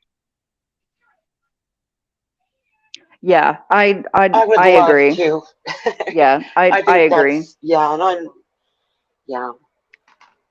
Okay, pick a Talk about my topic. nosy kid right now. Hello, Oh, that's son. what kids are supposed to do. Look, I came out here to make sure he wasn't stomping a cat or something to death, and now he just wants to. So what do you think? And what's the solution? Because we're all on YouTube, all of us, and some of these people that we are on YouTube with, we are making friends with in real life. Some of them we're on phone calls, we're trying to meet up and have a lunch or have a dinner. I have two of them that my door is open to come down to Florida for a visit. They're living in a cold area. We're planning on that.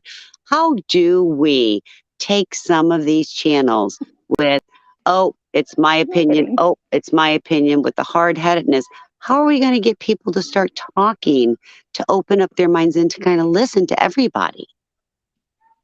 You can't convince somebody who has a closed mind already to convince them to let themselves hear somebody. Or you might convince them to listen to them for a minute, but you're certainly not going to convince them to be open-minded. I think there's a big difference between, okay, yeah, I'm going to listen to you, but I don't really care. And I think that's where a lot of people are at right now. They are so tired of people either not listening to them or not seeing their point of view, or people just not caring what they have to say at all. And they're like, okay, well, fine, fuck you, I'll just do whatever I want, right? And then that's when they go looking for that echo chamber to find people that agree with them and say, hey, at least I found people that I can talk to and that agree with me. And then they just get further and further and further down that hole, and then they don't actually ever start looking again for outside opinions and outside outside people to talk to get other people's view. Well, I'm finding most of them are echo chambers anymore, because it's their views, their opinions. Anybody else who doesn't believe in it, they get cussed out, blocked, bad things said, untruth said. And Right. We got receipts. So what? Did you take it out of context? Did you ask me? No.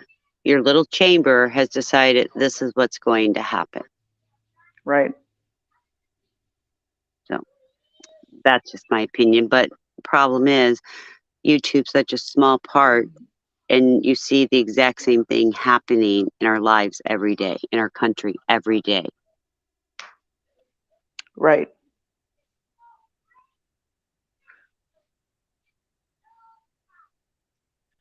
Yes, Oh, look at all the comments I missed. The country has been doing this for centuries, but I just feel it is getting worse every day, every year, every month. It's getting worse. I can't even go into a store and ask for a specific thing because they look at me, well, that's not healthy. Well, you know something? Sometimes I don't want to eat healthy. Okay? Sometimes I just don't want to. Right. Just don't worry about what I eat. You know what? I can't even talk because I'm door dashing my way into fat people's bankruptcy. Like, I am there. It's crazy. And they're like, well, you could cook so much easier for yourself at home. I'm like, no, I can't, because I'm old and I'm fat and I'm lazy and I don't want to cook for myself, so I'm going to DoorDash all of the gross things that I'm not supposed to eat, and you don't get to have a say about it. So here we are. Door dashing You my know. way. What did you say? That was great. Door I'm dashing my way into into bankruptcy. You know, yeah, I'm DoorDashing. I am DoorDashing my way into fat girl bankruptcy. you know, Like, I think I want a shirt with that on it. right? Baby has made a comment. I don't know if look, anybody has seen Baby's comment right now, but she is 100. She wants other sides of view of Jeff. What happened and why and where is it going to go and is it irreparable? And I'm not sure exactly what direction Baby wants to go with this. I know she has a sore throat, but you could come up and maybe say something and just listen the rest of the time if you want to, or give us the direction you want to go, because you're probably like me. Jeff and Telescope is hurt. I thought they were friends, and I'm seeing the hatred. And I enjoyed in Jeff's chat. I enjoyed that everybody kind of got to say what they wanted as long as they were respectful. And he allowed it. And I'm kind of finding this is very hard, and I'm finding it even harder on the channels he is going to. Why? I actually can't speak on any of that because I don't really even know who Jeff is. So I'm gonna let you all run with that because I don't know anything. Well, you live and learn, I mean, you trust people and find people you think you might connect with, and when they show you who they are, you believe them. Sometimes, it's hard. I know. I think he needs rescued. I don't know. Don't ask me. I want to say I'm an empath. I want to rescue and save everybody. I want to talk to everybody and get their feelings out. I'm a 100% empath. I am very much that way too, and it's very hard. It's very hard when you notice and you feel and you want to do something and you just get slammed by other people. Unfortunately, Jeff, or fortunately, whichever, Jeff is where he wants to be. And I think Jeff is where he's comfortable, right? And really, so be it. I mean, for whatever reason, yeah. I mean, I think that I do. I think he feels comfortable where he is now. well, he's I hope getting attention and gets to talk and that group, and I think a lot of their views might align more with his in some ways. And I hope he finds his tribe. I think we all need our tribe. Yeah, for sure. Yeah. So Spoon. I don't know. Spoon. And then Sorry. all the stuff with Wizzy the last 2 days. I get it, but I don't get it. I get it, but I don't get it. But my big thing is they're talking about this foundation, an LLC, not an LLC, but it's 503. But I went on their website today and I was seeing who their sponsors were that they're actually getting money from. And I find it quite intriguing myself. So I'm waiting for somebody to do a little research on that one.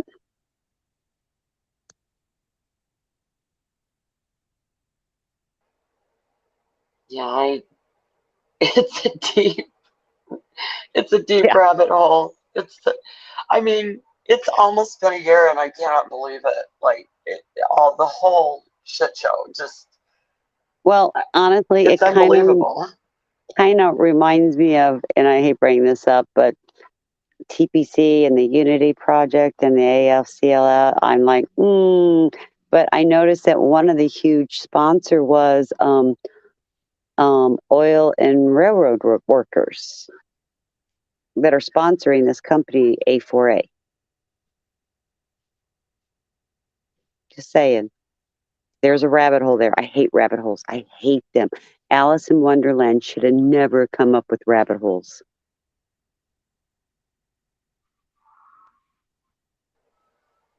Susan Knox, I'm so sorry for any part I had in that, and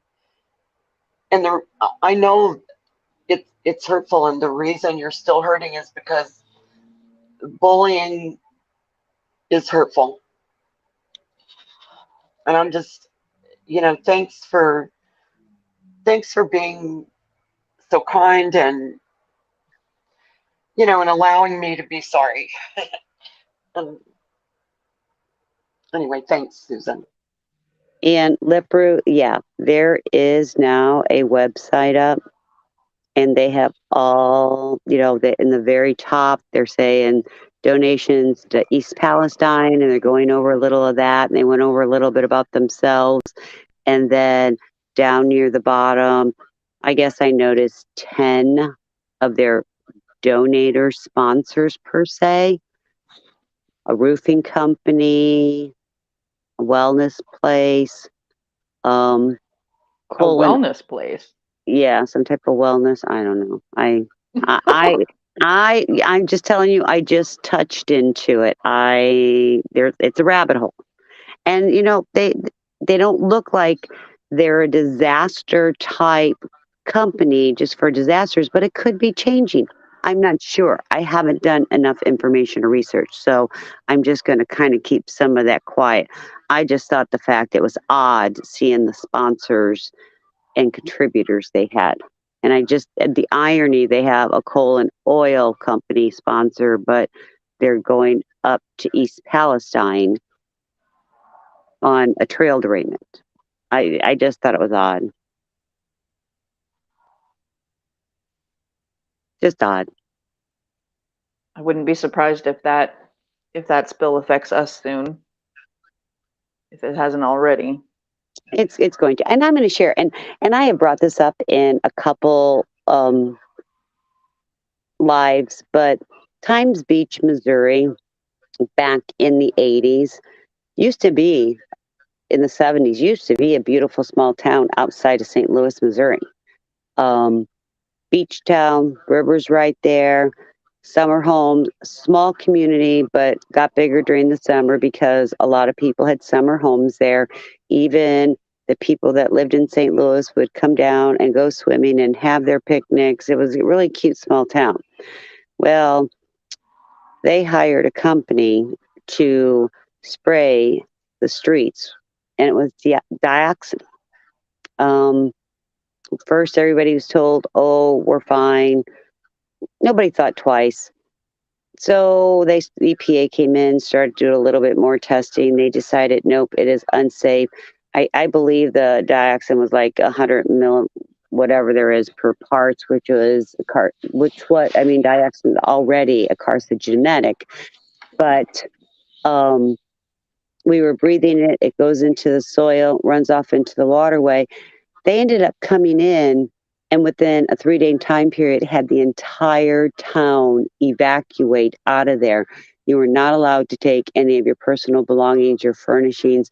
The only thing you were allowed to take were family heirlooms and pictures. Now, this has been almost 40 years, right around 40 years.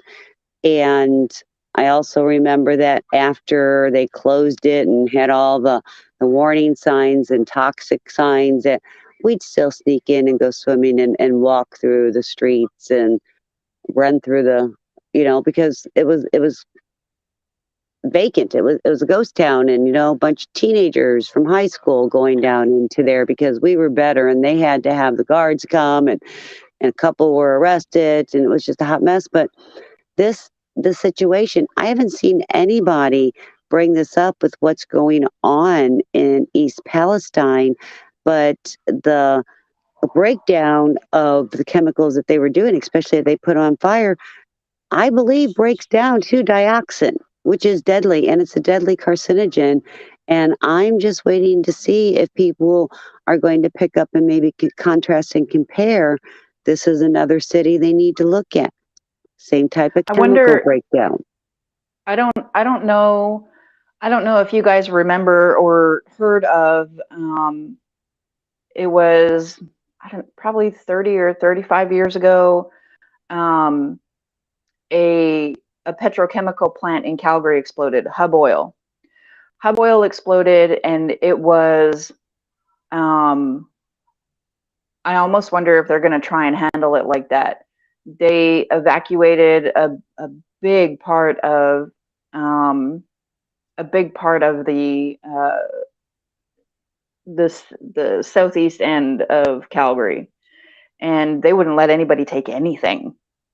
After it blew up, they evacuated people. They wouldn't let them back into their homes. It was a mess. And the way, we weren't actually near, Hub Oil wasn't near a river, but the Elbow River and the Bow River, where they meet right in and around, northern Calgary, it flows right through into the mountains and down into, the border of BC and Cranbrook and places like that. So I wonder if they're gonna, I don't know. It but that chemical plant, when it blew up, it was big news. And I just hope it's not going to end up the same way, because they did not handle that well at all.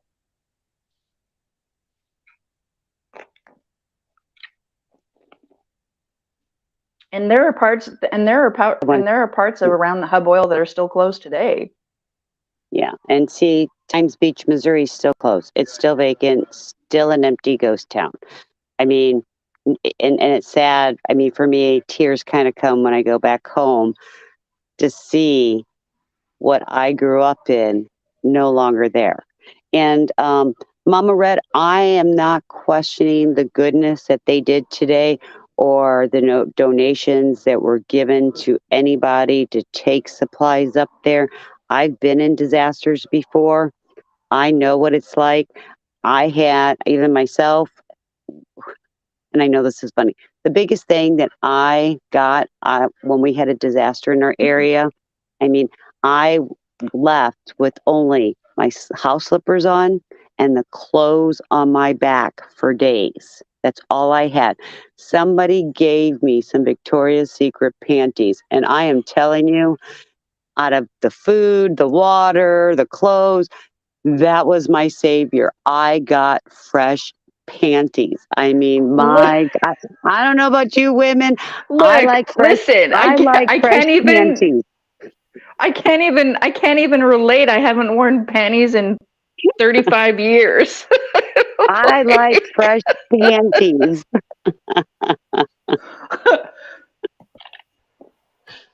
Man, if that could be what I relied on to make myself feel better, I'd have started wearing underwear 20 years ago. Shit. Oh my gosh, I am telling you, that is the only thing I can remember that made me feel good. I mean, yeah, I needed to eat, yeah, I needed clothes. No, I didn't even have shoes on that day when we had to leave. I remember the panties. Oh my gosh. My bottom felt good because I got panties.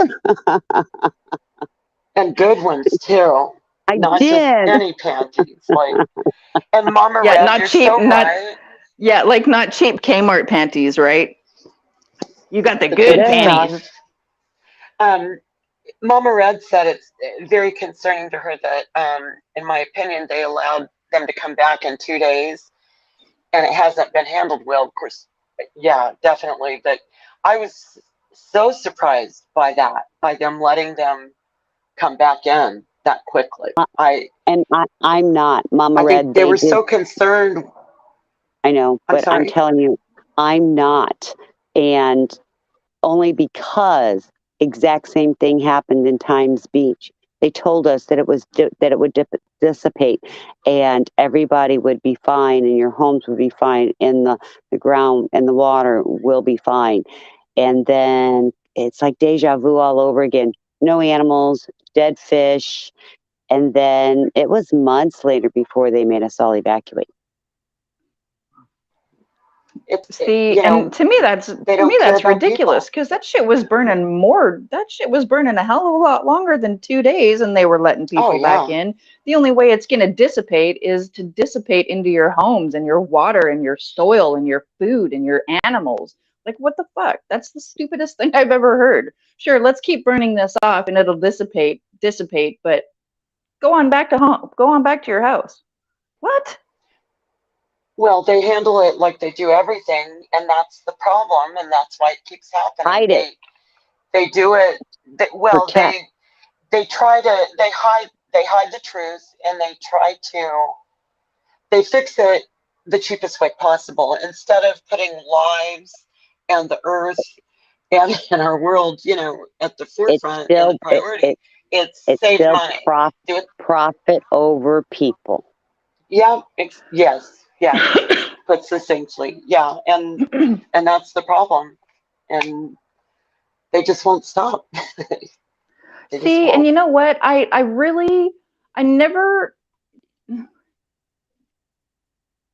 never understood big company or big pharma or just big in general. I never understood the reason for cover up because to me, I have seen so many times that so many people have come together and rallied around each other. It would be so much more profitable for these big groups to say, hey, you know what? We fucked up. Yep. It would be so much more profitable because then what you have is people who are going to say, hey, you know what? They told us the truth. They're going to help us fix it up. Maybe we should trust them now. Julie, this company makes their fourth quarter made billions of dollars. Do you think Exactly. do you think those CEOs want to lose their millions of dollars in bonuses? Hell no. Right. And I get that. And that's what I'm saying. Maybe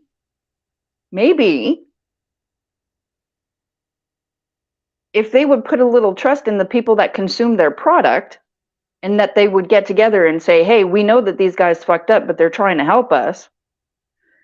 Maybe it would help them a little bit, and maybe they would be a hell of a lot more trustful or trustworthy. Sorry. And people wouldn't be so angry, and maybe it wouldn't cost them more in the long run, like it's going to do. Exactly. And Lipper, I have to agree.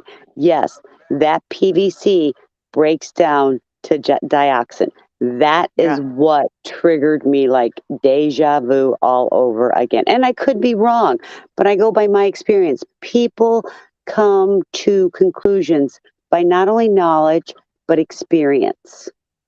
And could I be wrong? 100%. I will admit if I'm wrong. I'm just telling you, for me, it was a deja vu all over again. And I'll watch it. Yep. I remember watching Hub Oil blow up.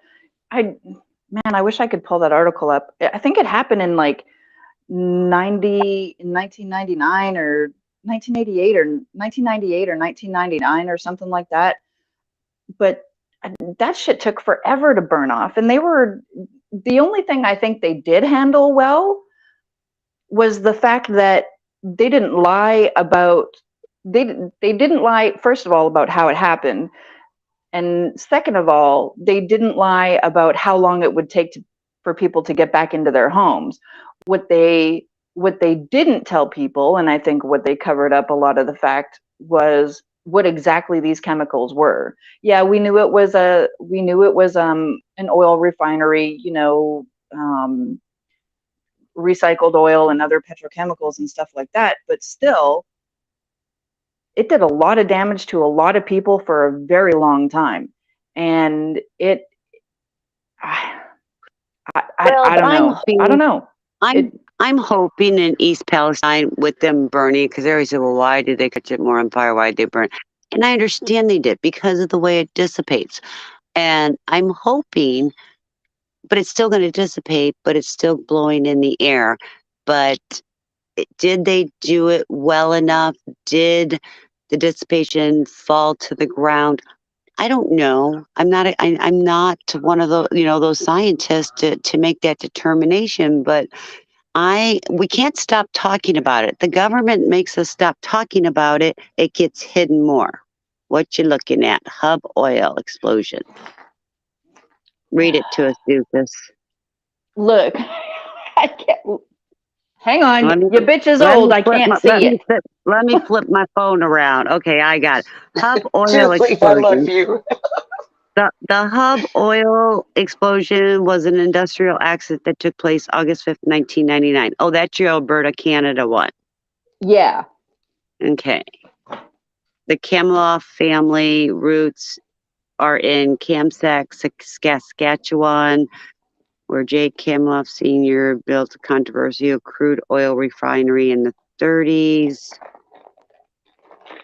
1958, acquired the Dock Monarch Grantine, and I'm just looking to see what's the importance here. But building on past experience, the company collected and recycled. Your faces are in the way. Okay, yeah, there you go. Recycling oil, the fire. So there was a fire, it destroyed. It was a drive-in, was removed in 20. Yeah, All the Corral yeah. Thor, the Mohawk Yeah. gas station. There was a Zellers there. I mean, that It whole entire yeah. southeast portion of the city, the whole thing was taken out. It says all three could be heard clearly from the opposite side of Calgary. Many residents of communities were near the site dismissed at first the first blast, resulting plume of smoke and as the fire training exercise. And Calgary Fire Department maintains a training facility about 500 yards to the south of the site. About 300 nearby residents were evacuated for 20 hours, returning to their homes covered in globs of oil, fire, dust, and sharpened and shrapnel. Sorry, this is very, very tiny print. I apologize. I know it's tiny and I can't read it. I've got my glasses on too. And sharpnel from exploded Shrapnel. refinery. Yeah. Okay, there you go. That's better. Yeah, but it's to the right. Move it to the left a little. Move it to my left. The other left. Yeah, the other left. The vessel, which was 2 meters, 28 years. So an investigation determined that a pressure buildup in a secondhand storage tank caused the tank that exploded and has been sold as a scrap 28 years earlier. The vessel, which was one of the 2 meters in diameter and 9 meters in length, was purchased in 1985, but the tank sat unused for another 6 years. Wow. Yeah. So the hub oil eventually pled guilty to it. Yeah. Thanks, DUFUS. Yeah. And that's what people were freaking out about. They're like, okay, it took them 6 years, and we've been sitting in this shit the whole time. Like so right across the street from Hub Oil, the drive-in was beside it. There was a little mom and pop strip mall with a candy store and a couple little other tiny little places or whatever. And then right behind that was the red carpet trailer court, and I was actually born there. But so it's special to me. And then right across the street from that, kind of like kitty corner to where Hub Oil was it was like a sewer runoff. We used to call it irrigation ditch, and we all used to like swim and play, and we'd jump off rope swings and all kinds of shit over there. All of that entire quadrant of the city was completely destroyed. At least, and I understand. And they were telling people, yeah, and they, I mean, still to this day, the irrigation ditch hasn't reopened. Mama Jane's isn't there anymore. She never reopened after that. That was the little strip mall in front of the in front of the trailer court. And then The Corral 4 Drive-In was never reopened. I believe the Mohawk rebuilt, but Zeller's never reopened. Zeller's is like the Canadian version of Target. Okay. They never reopened. There was a bunch of like old timey bars and shit. They never reopened either. Like it really fucked that whole quadrant of the city up, and it was a tight knit community, and it really screwed over a lot of people, and it made a hell of a lot of people sick. Well, I just hope East Palestinians find their voice. I was listening to a gentleman who was being interviewed today who feels the mayor is doing them right. And I have no reason not to believe him. He says the mayor is just like what they are, you know, town people, town folks, common people. And he can only go by what he's being told.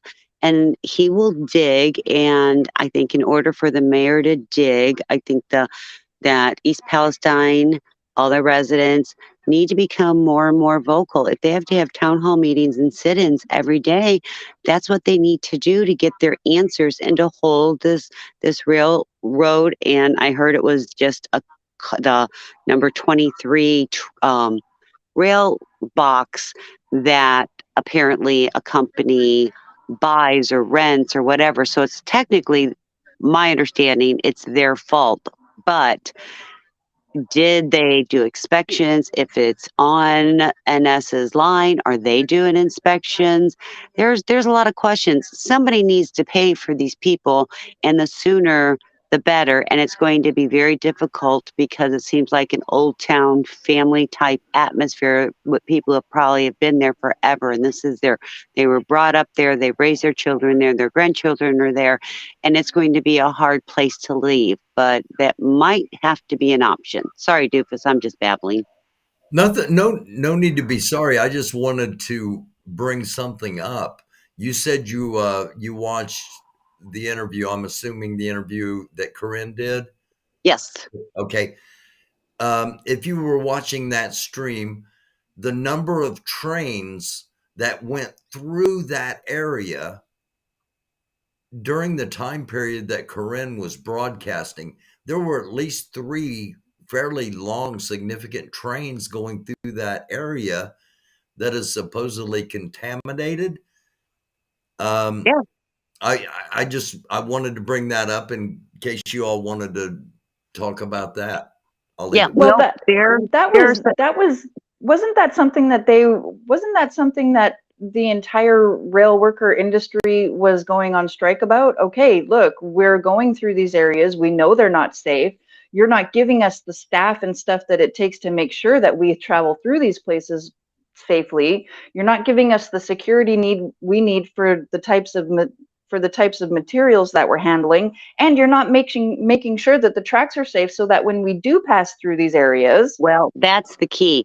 They should be bypassing. They can bypass this town right now. They can have, it may take a little longer, may cost the company a little bit more money, but they should be closing that specific track off. I'd say a good 20 miles both directions. Let's get this settled.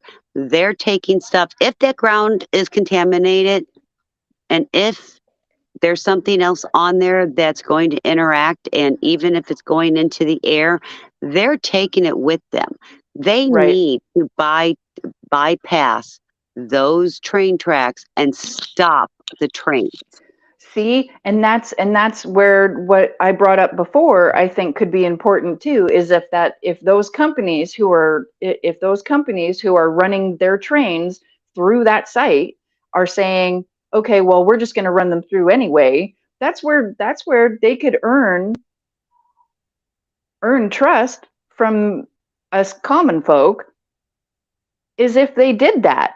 Is if they took that little bit of hit, if they took that little bit of financial loss to say, hey, we're not going to put these people in any more danger than they're already in, and we will reroute our trains, or we'll make them safer, or we'll find other ways to get them the products that they need, and we'll take that hit.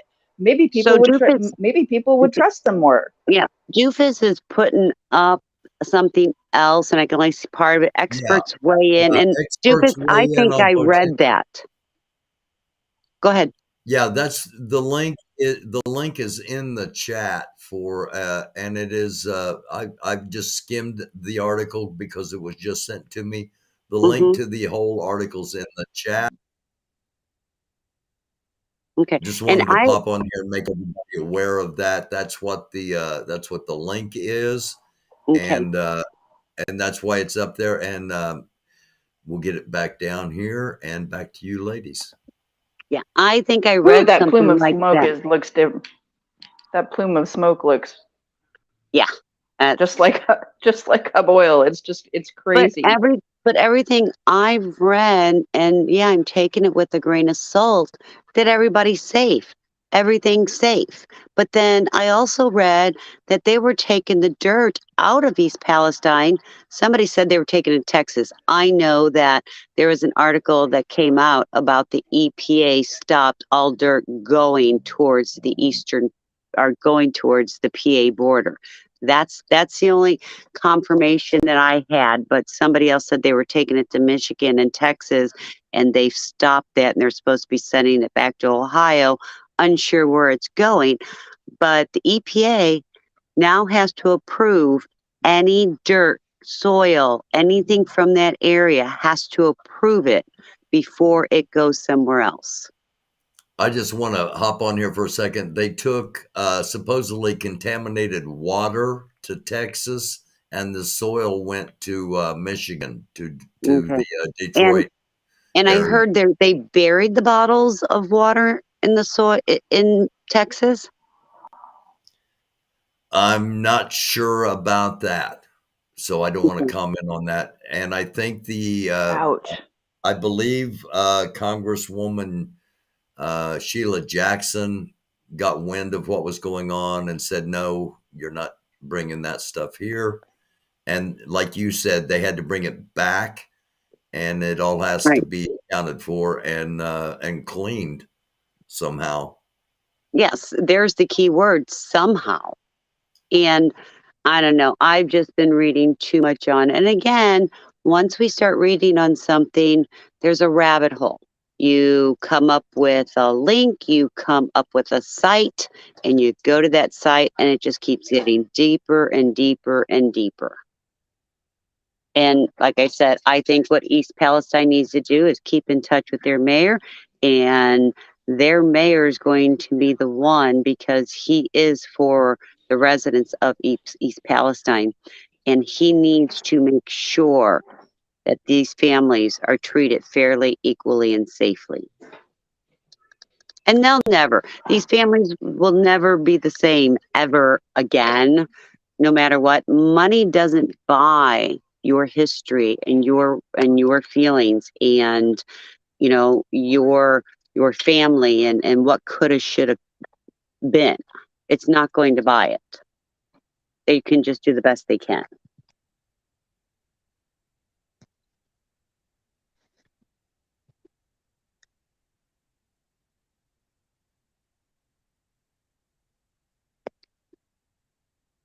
Okay. Anything else, ladies?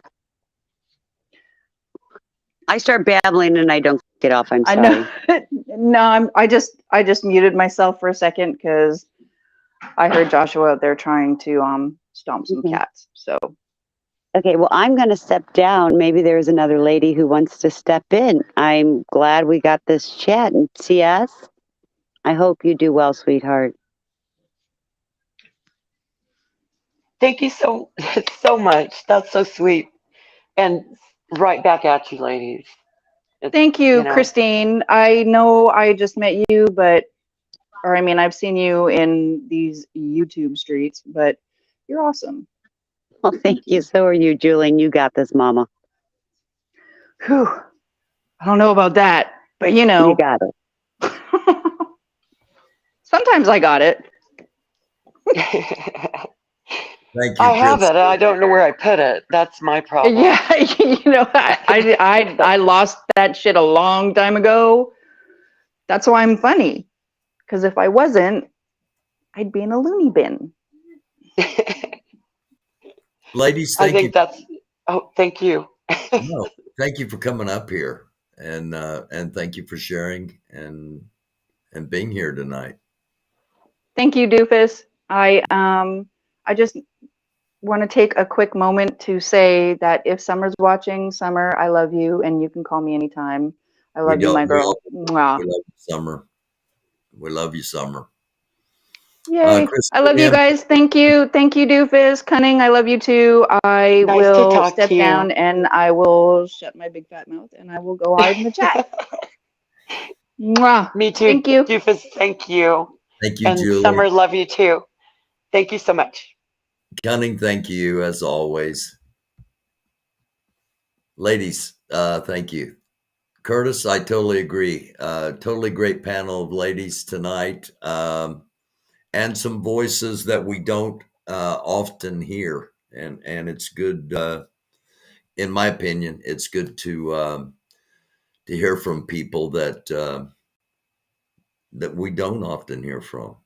I don't know. I look at things a little bit differently, maybe.